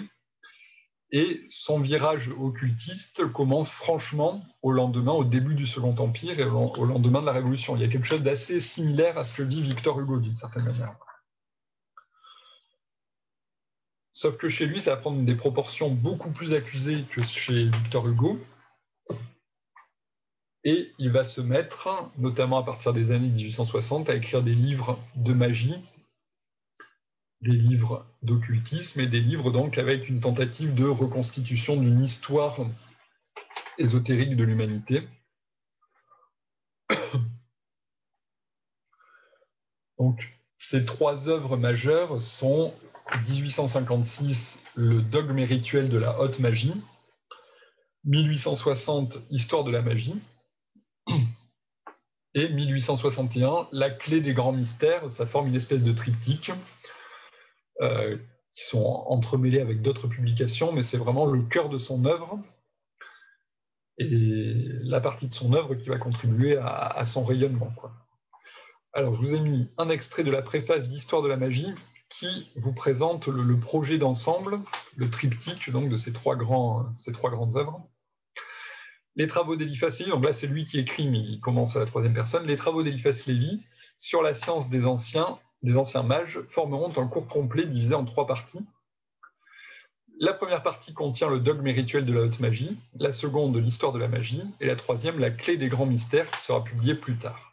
Chacune de ces parties, étudiées séparément, donne un enseignement complet et semble contenir toute la science, mais pour avoir de l'un une intelligence pleine et entière, il sera indispensable d'étudier avec soin les deux autres. Cette division ternaire de notre œuvre nous a été donnée par la science elle-même, car notre découverte des grands mystères de cette science repose tout entière sur la signification que les anciens hiérophantes attachaient au nombre. 3 était pour eux le nombre générateur, et dans l'enseignement de toute doctrine, ils en considéraient d'abord la théorie, puis la réalisation, puis l'adaptation à tous les usages possibles. Ainsi se sont formés les dogmes, soit philosophiques, soit religieux. Ainsi la synthèse dogmatique du christianisme, héritier des mages, impose à notre foi 3 personnes en Dieu et 3 mystères dans la religion universelle. Il ne va jamais cesser, Eliphas Lévi, de se réclamer du christianisme, et jusqu'à la fin de sa vie, il va dire que ce qu'il fait, ce n'est que l'approfondissement de sa foi chrétienne dans des directions que le clergé n'ose pas emprunter, mais qui sont en parfaite conformité avec sa foi chrétienne. Ça, c'est une de ses particularités. On retrouvera la même chose chez Pappus. C'est une spécificité de ce courant précis de l'ésotérisme. Nous avons suivi dans la division de nos 2 ouvrages déjà publiés, et nous suivrons dans la division du 3e le plan tracé par la Kabbale, c'est-à-dire par la plus pure tradition de l'occultisme. Chez lui, la religion primordiale, la tradition par excellence, c'est la Kabbale. Il n'a pas récupéré, même s'il connaît les ouvrages de Fabre d'Olivet, il n'a pas repris son déplacement d'accent vers l'Orient. Il essaye d'intégrer des éléments orientaux, mais chez lui, c'est subordonné à la Kabbale. On va voir que ça va être dans la société théosophique où on va récupérer vraiment cet héritage plus purement oriental d'Eliphas Lévi, d'Antoine Fabre d'Olivet. Notre dogme et notre rituel sont divisés chacun en 22 chapitres marqués par les 22 lettres de l'alphabet hébreu. Nous avons mis en tête de chaque chapitre la lettre qui s'y rapporte avec les mots latins qui, suivant les meilleurs auteurs, en indiquent la signification hiéroglyphique. Ainsi, en tête du chapitre 1er par exemple, on lit 1, Aleph, A, le récipiendaire Disciplina, Ensof, Keter. Ce qui signifie que la lettre Aleph, dont l'équivalent en latin et en français est A, la valeur numérale 1, signifie le récipiendaire, etc. etc. Il décrit son système de correspondance, son système de cryptage de son ouvrage. Le chapitre est le développement du titre, et le titre contient hiéroglyphiquement tout le chapitre. Le livre entier est composé suivant cette combinaison. L'histoire de la magie, là, c'est le nombre septénaire, et la clé des grands mystères, c'est le nombre 4. Donc là, vous avez un aperçu de ce jeu sur les nombres que peuvent utiliser les ésotéristes. L'histoire de la magie explique les assertions contenues dans le dogme et le rituel. La clé des grands mystères complétera et expliquera l'histoire de la magie. En sorte que pour le lecteur attentif, il ne manquera rien, nous l'espérons, à notre révélation des secrets de la Kabbale des Hébreux et de la haute magie, soit de Zoroastre, soit d'Hermès. Vous retrouvez ce panthéon. L'auteur de ces livres donne volontiers des leçons aux personnes sérieuses et instruites qui en demandent, mais il doit une bonne fois prévenir ses lecteurs qu'il ne dit pas la bonne aventure, etc. Eliphas Lévi, dans toute cette deuxième moitié de sa vie, n'a vécu que des leçons de Kabbale qu'il pouvait donner ici et là à telle ou telle personne qui s'intéressait à ça. Et il y a tout un petit cercle de personnes qui ont été formées par lui et qui ensuite ont produit leurs propres œuvres, qui ont eu leur propre postérité. Mais ce qui est intéressant à voir, là, c'est qu'il y avait un public suffisamment passionné par ce genre de choses pour accepter de nourrir une personne, de le payer de façon quand même assez conséquente, pour recevoir ses leçons sur la Kabbale, sur la magie, etc. C'était son métier, quoi. C'était ésotériste professionnel. Et donc là, il indique bien qu'il ne veut que des disciples sérieux, etc., etc. C'est un homme de science et non un homme de prestige. Et là, on retrouve un aspect qu'on va voir exprimé après chez Édouard Churet de façon beaucoup plus vive. Cette revendication des milieux ésotériques d'être à la fois de bons religieux, de bons croyants, c'est la revendication d'Eliphas Lévi d'être un bon chrétien, et à la fois d'être dans l'esprit scientifique du temps, d'être un homme de science, qui respecte les règles de la recherche scientifique, etc. Donc, ça ne se construit pas en opposition à la science, et dans le cas d'Eliphas Lévi, ça ne se construit pas non plus en opposition à la religion, ça se présente comme un dépassement de l'un et de l'autre. Et là, je pense que c'est un trait qu'il faut avoir à l'esprit, parce que c'est vraiment, je pense, une note vraiment importante dans le développement des courants ésotériques, cette revendication, non pas d'opposition, mais de dépassement, de donner plus, de donner mieux que ce que donnent les courants officiels. Il condamne énergiquement tout ce que la religion réprouve, et par conséquent, il ne doit pas être confondu avec les hommes qu'on peut importuner sans crainte en leur proposant de faire de leur science un usage dangereux ou illicite. Là aussi, leitmotiv des courants ésotériques.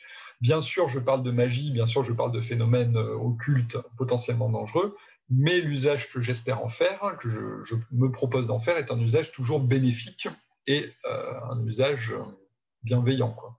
Il ne peut avoir que des effets positifs. Il recherche la critique sincère, mais il ne comprend pas certaines hostilités. L'étude sérieuse et le travail consciencieux sont au-dessus de toutes les attaques et les premiers biens qu'il procure à ceux qui les savent apprécier, une paix profonde et une bienveillance universelle. 1er septembre 59. Je vous ai mis quelques extraits, je vais en lire, je vais les lire rapidement pour que vous ayez une idée de la manière dont il écrit. et de la manière dont sa pensée se structure. Premier extrait, la manière dont il conçoit la Kabbale.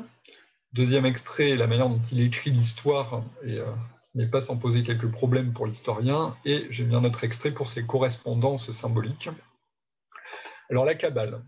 Ainsi, par la Kabbale et par elle seule, tout s'explique et se concilie, clé de compréhension de toute la réalité. C'est une doctrine qui vivifie et féconde toutes les autres. Elle ne détruit rien et donne au contraire la raison d'être de tout ce qui est. Aussi, toutes les forces du monde sont-elles au service de cette science unique et supérieure, et le vrai kabbaliste peut-il disposer à son gré, sans hypocrisie et sans mensonge, de la science des sages et de l'enthousiasme des croyants. Il est plus catholique que M. de Maistre, plus protestant que Luther, plus israélite que le grand rabbin, plus prophète que Mahomet. N'est-il pas au-dessus des systèmes et des passions qui obscurcissent la vérité, et ne peut-il pas à volonté en réunir tous les rayons épars et diversement réfléchis par tous les fragments de ce miroir brisé qui est la foi universelle et que les hommes prennent pourtant de croyances opposées et différentes. Et là, vous voyez, c'est la petite note pérennialiste. Il y a une tradition universelle, une foi universelle, qui se subdivise en autant de religions, de systèmes philosophiques, etc. Le regard de l'œil initié, de l'œil surplombant, voit l'unité derrière cette diversité des formes. Revivification de la philosophia perennis et préparation de ce que sera sa formulation accomplie et aboutie avec René Guénon. Mais bon, on n'en est pas encore là. Il n'y a qu'un être, il n'y a qu'une vérité, il n'y a qu'une loi et qu'une foi, comme il n'y a qu'une humanité en ce monde. Et Eye, c'est je prononce mal probablement, mais c'est les propos du buisson ardent dans la théophanie de l'Exode. Je suis ce que je suis, donc c'est la plus pure expression de Dieu dans la doctrine, dans la Bible. Les traditions orthodoxes, alors là c'est le petit extrait sur la manière dont il écrit l'histoire. Les traditions orthodoxes furent emportées de la Chaldée par Abraham. Elles régnaient en Égypte au temps de Joseph avec la connaissance du vrai Dieu. Kung-Tse voulut les établir en Chine, donc Confucius voulut les établir en Chine, mais le mysticisme imbécile de l'Inde devait, sous la forme idolâtrique du culte de faux, prévaloir dans ce grand empire. Ne me demandez pas d'expliquer les détails, là, je n'en suis pas capable. Moïse emporta l'orthodoxie d'Égypte comme Abraham de la Chaldée, et dans les traditions secrètes de la Kabbale, nous trouvons une théologie entière, parfaite, unique, semblable à ce que la nôtre a de plus grandiose et de mieux expliqué par les pères et les docteurs, le tout avec un ensemble et des lumières qui n'est pas donné encore au monde de comprendre. Là, vous voyez que Eliphas Lévi fait sortir la sagesse la plus pure de l'Égypte. Et la Kabbale, donc, dans son récit historique, a été transportée par Abraham depuis l'Égypte. Je n'ai pas les étapes en tête de la manière dont il écrit l'histoire, mais on voit que lui, ce que je vous disais un peu plus tôt, n'a pas adopté cette idée d'Antoine Fabre d'Olivet d'une origine hindoue de la plus pure sagesse de l'humanité. Le Zohar, donc un traité de Kabbale, qui est la clé des livres saints, ouvre aussi toutes les profondeurs et éclaire toutes les obscurités des mythologies anciennes et des sciences cachées primitivement dans les sanctuaires. Il est vrai qu'il faut connaître le secret de cette clé pour arriver à s'en servir, et que pour les intelligences même les plus pénétrantes, mais non initiées au secret, le Zohar est absolument incompréhensible et même illisible. Bon, là, je passe parce que c'est simplement pour vous montrer comment il fait correspondre des éléments de tradition différentes.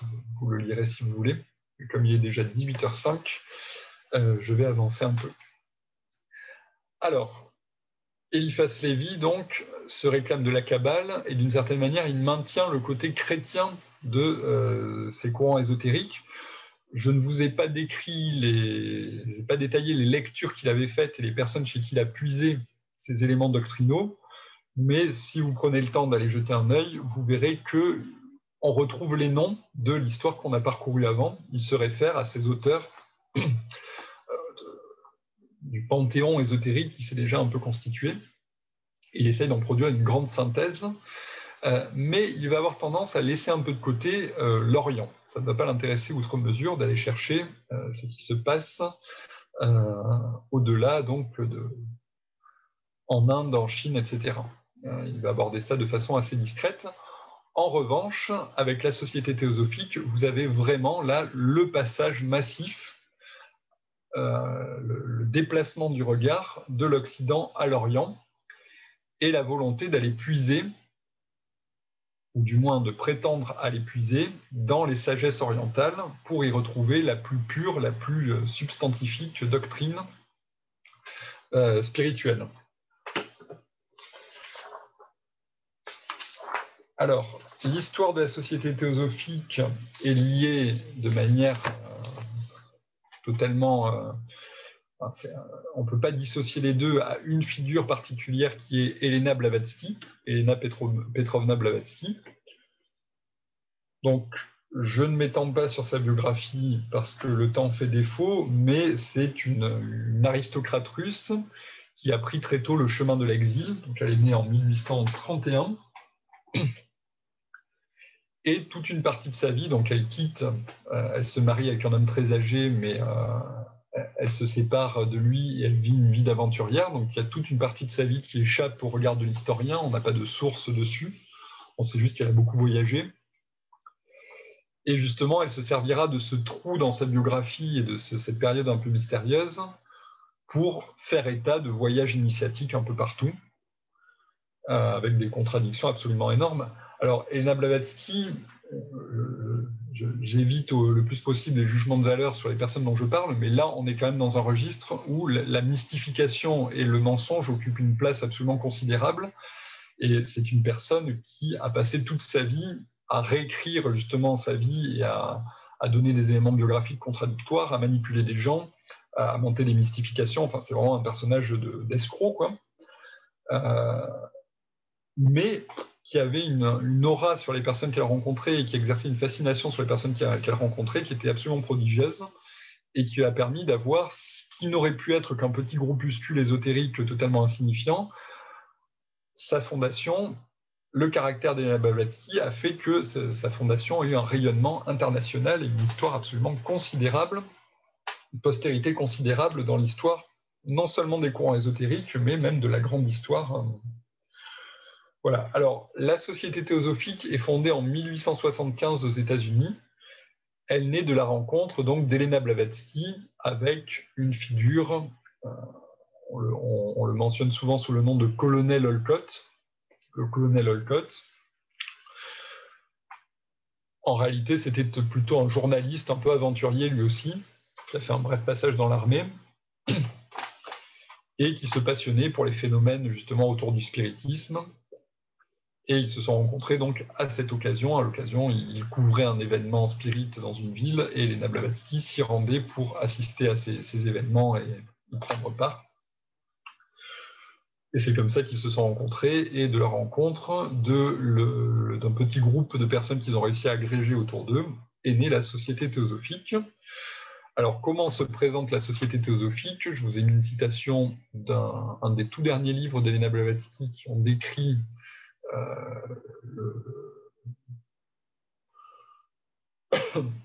les éléments constitutifs. Question, on parle souvent de la théosophie. Alors, la clé de la théosophie, donc c'est l'ouvrage dont je tire cet extrait, c'est un peu le catéchisme du mouvement, c'est-à-dire que vous avez deux gros ouvrages qui s'appellent Isis dévoilée et la doctrine secrète, et on lira un petit extrait de la doctrine secrète après, qui sont d'énormes volumes de plusieurs centaines de pages, voire plusieurs milliers de pages pour la doctrine secrète, enfin, plus d'un millier de pages. Et la clé de la théosophie, c'est un peu le catéchisme du mouvement, un livre assez court, sous forme de questions-réponses, qui est accessible beaucoup plus largement. Donc, le corpus doctrinal, c'est Isis dévoilée et la doctrine secrète, et la clé de la théosophie, ça se présente plus comme le catéchisme, quoi. Et vous avez, autour de ces livres majeurs, vous avez une immense production des membres de la Société théosophique, et de leurs cadres, et des membres plus subalternes. C'est vraiment une littérature assez abondante. Si jamais vous voulez approfondir, il existe un seul livre, à ma connaissance, en français, sur l'histoire qui raconte bien l'histoire de la Société théosophique. C'est la traduction d'un livre anglais, ça s'appelle La saga théosophique. La saga théosophique de Peter Washington, qui est épuisé maintenant, mais qu'on trouve d'occasion assez facilement. Donc, si jamais vous avez besoin d'avoir une histoire de la Société théosophique, c'est le livre à consulter. Ou sinon, c'est la traduction d'un ouvrage anglais qui s'appelle Madame Blavatsky's Baboon, le babouin de Madame Blavatsky. Voilà. Alors, qu'est-ce que la société théosophique? Question. On parle souvent de la théosophie et de ses doctrines comme d'une religion nouvellement inventée. Est-ce une religion? Le théosophe, ce n'est pas une religion. La théosophie est la connaissance ou la science divine. L'un des trois objets de la société théosophique est de réconcilier toutes les religions, toutes les sectes, toutes les nations par une morale commune basée sur les vérités éternelles.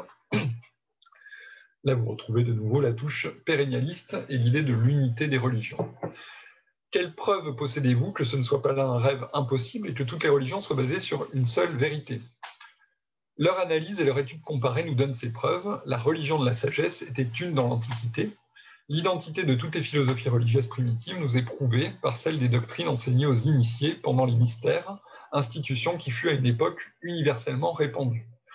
Et là, vous retrouvez le même mélange un peu complexe de l'idée d'initiation et de connaissances transmises par les initiés et l'idée de l'étude sous un mode un peu scientifique, quoi. Il suffit de les examiner pour voir qu'elles disent la même chose, et en même temps, on le sait par les initiés. Une tentative de jonction des deux. La théosophie n'est donc pas, comme on le prétend, une théorie nouvellement inventée. Les ignorants seuls le disent, sa doctrine et son éthique sont aussi vieilles que le monde, sinon de nom, du moins en fait. Il n'y a pas de système plus grand et plus universel que celui de la théosophie, donc il se présente ici un peu comme la religion primitive, aussi vieille que la doctrine, aussi vieille que le monde. Question, quels sont les objectifs de la théosophie? Le théosophe, ils sont et ont été dès le commencement au nombre de 3, constituer le noyau d'une fraternité universelle de l'humanité, sans distinction de race, de couleur, de sexe, de caste ou de croyance. Deuxièmement, encourager l'étude des écritures ariennes et autres écritures. Alors, arien n'avait pas encore à ce moment-là le sens que vont lui donner les nazis, même s'il y a un lien entre l'emploi de ce mot ici et le nazisme plus tard.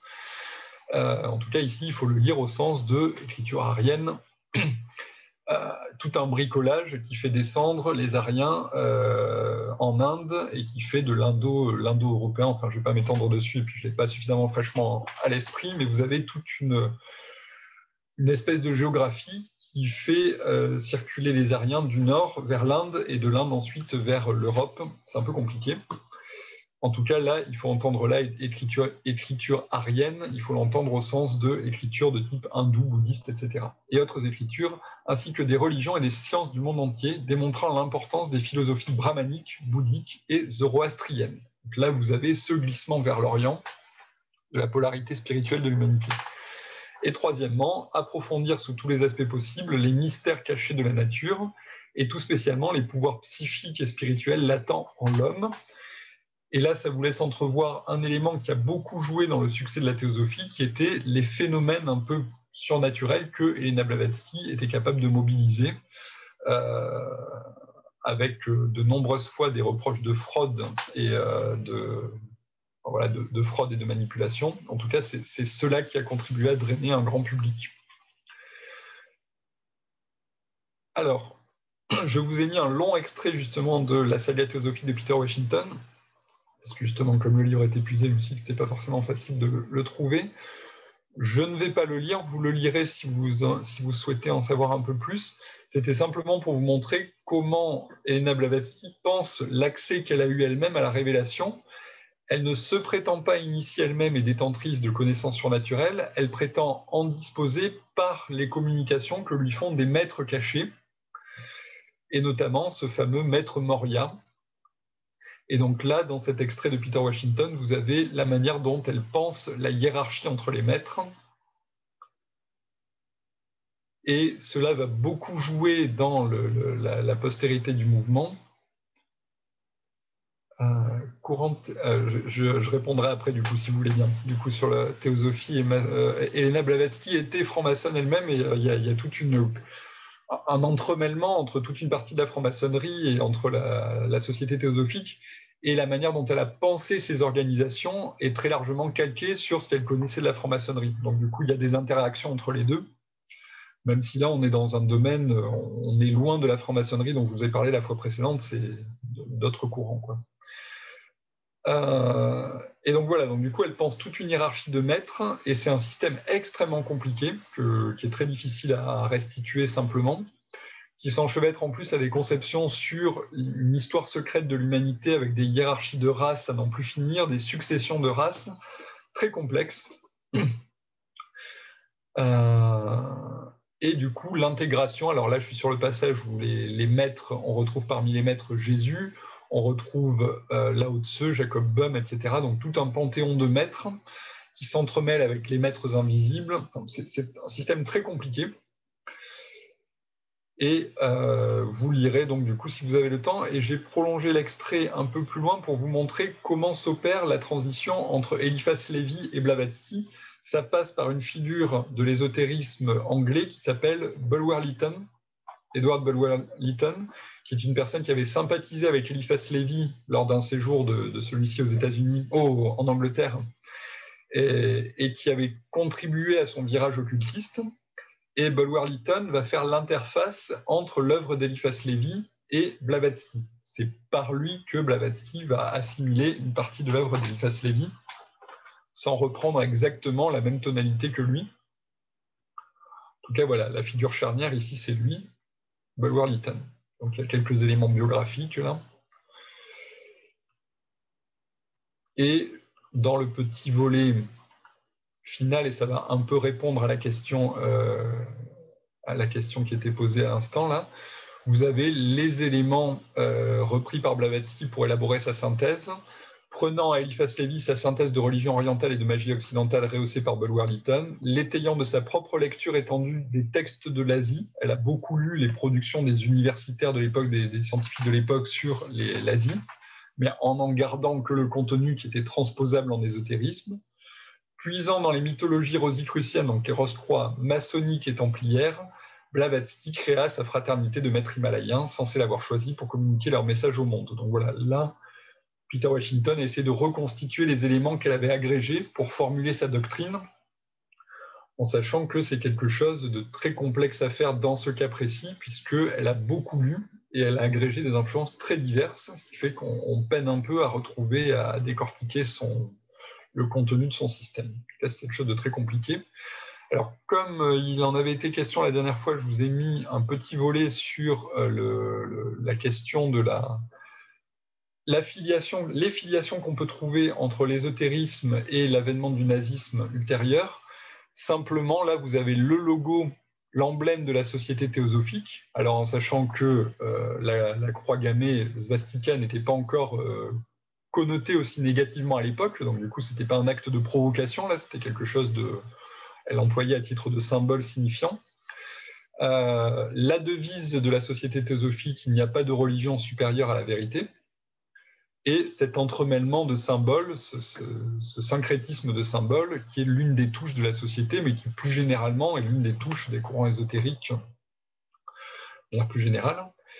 Et je vous ai mis l'extrait de son livre La doctrine secrète, où elle commente le symbole du svastika, elle justifie son emploi massif dans la société, parce que là c'est vraiment le symbole très couramment utilisé de la société théosophique, son symbole, son emblème majeur, et vous voyez là que le svastika occupe une place assez importante, mélangée à d'autres éléments. Et donc là, elle vous explique, on ne va pas prendre le temps de le lire parce que l'heure tourne, mais du coup, elle vous explique que c'est un symbole de synthèse qui condense en lui toute la sagesse de la doctrine qu'elle enseigne. Et du coup, donc, son emploi est tout à fait adapté pour dire ce qu'elle veut dire. Et après, tout un tas de correspondances avec les différentes religions. Voilà. Et elle assimile même le svastika. Donc, elle écrit la svastika, mais le mot sanskrit est masculin, donc c'est le svastika. Et voilà, donc quelques correspondances, mention de la table d'émeraude, etc. Voilà. Et je vous ai mis aussi un extrait de la manière dont la société théosophique pensait l'enchaînement, la succession des races. Et alors, je n'aimerais pas que vous repartiez en ayant l'impression que le nazisme se déduit de la société théosophique. Le nazisme ne se déduit pas des doctrines théosophiques, c'est plus complexe que ça, mais en tout cas, la société théosophique, dans la manière dont elle a présenté la succession des races et le remplacement des races au fil de processus de progrès, etc., a ensuite été assimilé par un certain nombre de personnes qui ont ensuite reformulé tout cela et ça a donné la doctrine nazie. Donc il y a eu des séquences intermédiaires, mais en tout cas vous avez une des origines du nazisme dans les théorisations théosophiques. Regarde ce que me dit là. Tac. Alors, oui, le svastika, on pourra en reparler, c'est assez compliqué parce que c'est un symbole. Je crois que les premières manifestations qu'on a trouvées, c'est dans l'Europe de l'Est, enfin, ce qui aujourd'hui serait l'Europe de l'Est. Mais après, on le trouve un peu partout, ça fait vraiment partie des symboles. On en trouve la trace à divers endroits de la planète, à des périodes assez diverses. Et du coup, c'est assez compliqué de lui attribuer une origine, de localiser ses circulations. Mais bon, là, j'avoue que je n'ai pas assez creusé pour vous en dire long là-dessus. Par contre, si vous voulez aller voir, alors je vois qu'il est déjà 18h22, et je suis loin d'avoir dit tout ce que je voulais. Si vous voulez aller voir la personne qui a fait l'interface entre la société théosophique et le nazisme, vous pouvez noter son nom, c'est Guido von List. Guido von List, V-O-N plus loin L-I-S-T. Et c'est lui qui fait, enfin c'est une des figures majeures qui fait la jonction entre société théosophique et nazisme. Et si vous voulez voir du coup comment il pensait les choses en termes de succession des races et d'enchaînement des races, là vous avez cet extrait de la doctrine secrète. Voilà, je ne prends pas le temps de le lire. Ça nous ferait sortir, enfin on n'aurait plus le temps pour la suite. De toute façon, on ne va pas avoir le temps pour la suite, malheureusement. J'ai été trop optimiste. Alors, deux personnages qui vont sortir de la société théosophique et qui vont être les deux figures majeures de la postérité de la société théosophique, des noms que vous avez probablement déjà entendus, Krishnamurti et Rudolf Steiner. Alors, deux cas assez différents, et même on peut dire que Krishnamurti a été l'occasion de la bifurcation de Rudolf Steiner. Ça oblige à poursuivre l'histoire de la société théosophique au début du XXe siècle. En gros, après la mort d'Helena Blavatsky, la personne majeure de la société, ça a été Annie Besant, B-E-S-A-N-T. Et Annie Besant a mis en avant une idée qui n'était qu'esquissée par Helena Blavatsky, qui était l'avènement d'un nouvel âge qui nécessitait un nouveau messie. Et ce nouveau messie a été fabriqué de toutes pièces par la société théosophique. C'est un jeune hindou qu'ils ont trouvé parmi les fidèles de la société théosophique en Inde, et qui a été, dès son adolescence, qui a été formé pour être le nouveau messie du nouvel âge, etc. Et qui, à un moment de son parcours, à la fois s'est rebellé et à la fois a assumé à son propre compte, en se délestant du poids que constituait pour lui la société théosophique, a assumé à son propre compte ce rôle d'enseignant spirituel, d'instructeur spirituel. Donc il y a quelque chose d'assez paradoxal dans la rupture de Krishnamurti avec la société théosophique. C'est-à-dire qu'à la fois, il coupe vraiment les ponts avec la société, et à la fois, il assume le rôle pour lequel il avait été formé, quoi. Et il se met à avoir toute une carrière d'enseignant spirituel. Et ce qui est intéressant, c'est que son enseignement a été très influent au long du XXe siècle, et il fait toujours figure d'autorité dans un certain nombre de milieux assez importants, notamment aux États-Unis, au-delà des milieux ésotériques, quoi. C'est une figure qui est considérée comme un grand philosophe du XXe siècle par un certain nombre de personnes. Et je vous ai mis l'extrait de son discours de rupture en août 1929 avec la Société théosophique, à l'occasion d'un grand rassemblement théosophique. Et il s'est présenté au public avec un discours qui expliquait qu'il voulait rompre, et je vous ai mis les deux extraits où il se présente comme l'incorporation de la vérité. C'est précisément parce que je suis libre, inconditionné, intégral, et que je suis la vérité, non point partiel ni relative mais entière, la vérité qui est éternelle. C'est pour cela que je désire que ceux qui cherchent à me comprendre soient libres. Dans ces conditions, quel besoin d'organisation? Que ferais-je d'une suite de gens insincères, hypocrites? Moi, l'incorporation de la vérité. Encore une fois, je ne veux rien dire de dur ou de peu charitable, mais nous en sommes à un point où il faut regarder les choses en face. Donc là, il annonce qu'il coupe les ponts avec la société théosophique et qu'il fonde son propre enseignement, dénué de toute organisation et dénué de toute structure, etc. Voilà. Voilà pour Krishnamurti, donc je vais très vite, je suis désolé, c'est peut-être un peu créatif, mais je n'ai plus le temps. Deuxième grand surgeon de la société théosophique, c'est Rudolf Steiner. Donc Steiner, ça a été un peu l'élève modèle de la société théosophique en Allemagne. C'est quelqu'un qui avait fait des études brillantes, qui avait été traducteur des œuvres scientifiques de Goethe, qui aurait pu être appelé à une belle carrière universitaire dans l'Allemagne du temps.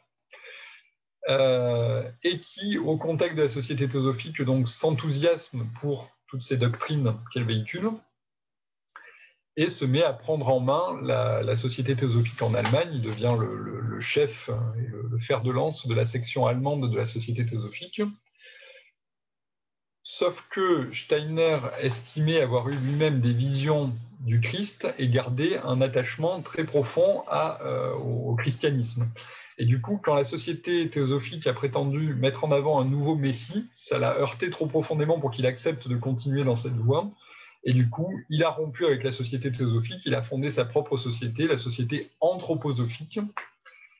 Et la particularité de Steiner, c'est qu'il a développé une doctrine très inspirée par l'idée de connaissances totalisantes, gnostiques, etc., qui puisse récapituler toutes les religions, etc., etc. Mais en même temps, il lui a donné des déploiements dans toutes les directions, et notamment dans l'art, dans la pédagogie et dans l'agriculture. Et du coup, vous avez tout un héritage de Steiner dans un certain nombre de conceptions artistiques. Il y a une pédagogie Steiner avec des écoles Steiner qui est très vivante, alors pas spécialement en France, mais ailleurs dans le monde, c'est assez vivant.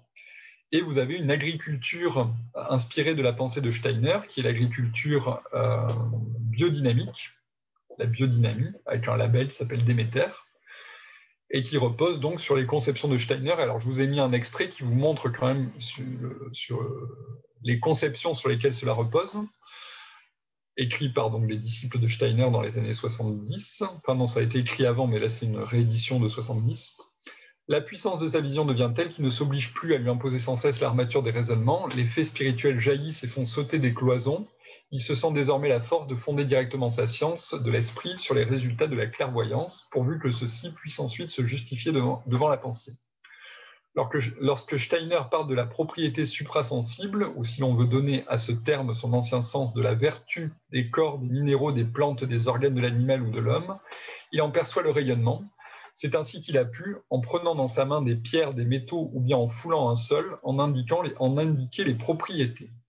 Tout un art de la joaillerie pour sertir les pierres précieuses et métaux fins qui leur correspondent est par exemple sorti de ces indications. Il percevait la nature géologique des terrains et a doté l'agriculture de révélations précieuses sur l'action du calcaire, de la silice et bien d'autres substances qui composent le sol. On utilise depuis un demi-siècle avec succès ces données sur les affinités de chaque terrain, avec les plantes qui portent, etc., symbiose des plantes entre elles, etc. Il a pu dire comment augmenter, en tenant compte à la fois de l'action des sols, des plantes et des saisons, le pouvoir de fermentation qui active la vie de l'humus. Toute une méthode de régénération des terres est partie de là. Il a pu percevoir et signaler à son époque la vie des corps qu'on dit inanimés. Il a pu affirmer, enfin, la Terre est dans le cosmos un organisme qui vit et qui respire, et trouver des moyens de le prouver. Vous retrouvez une idée qu'on a déjà croisée en amont, mais transposée au XIXe siècle avec une coloration, la tentative de lui donner une coloration plus scientifique. L'idée que la Terre est un être vivant, l'idée de la nature vivante, inscrite dans le cosmos par un jeu de correspondance, avec l'idée du cosmos vivant également. Et du coup, là, vous avez l'une des étapes dans la formulation d'une thèse qui apparaît au cours du XXe siècle et qu'on appelle l'hypothèse Gaïa, qui fait de la Terre un être vivant. C'est l'une des étapes dans ce processus de formulation de cette théorie. Voilà pour Steiner, là vous entrevoyez la manière dont la pensée de type ésotérique peut recevoir des applications pratiques dans à peu près toutes les directions, avec l'idée d'une gnose illuminative, la prise de conscience du jeu de correspondance qui tisse la trame des différentes strates de réalité, et du coup, des applications qu'on n'appelle plus ici magie, mais qui sont dans cette même logique finalement des courants magiques qu'on a vus antérieurement et qui en sont juste une sorte de réactivation et de réadaptation aux conditions d'une époque. Voilà, du coup je vais m'en tenir là pour cette fois. On verra la prochaine fois les grands initiés quand même de Schuré, parce que c'est vraiment un livre, le premier best-seller de l'ésotérisme. Et en plus, la manière dont il présente l'articulation de la science de la religion et la manière dont il entend dépasser les deux est très caractéristique très caractéristique de la manière dont l'ésotérisme fonctionne. Voilà.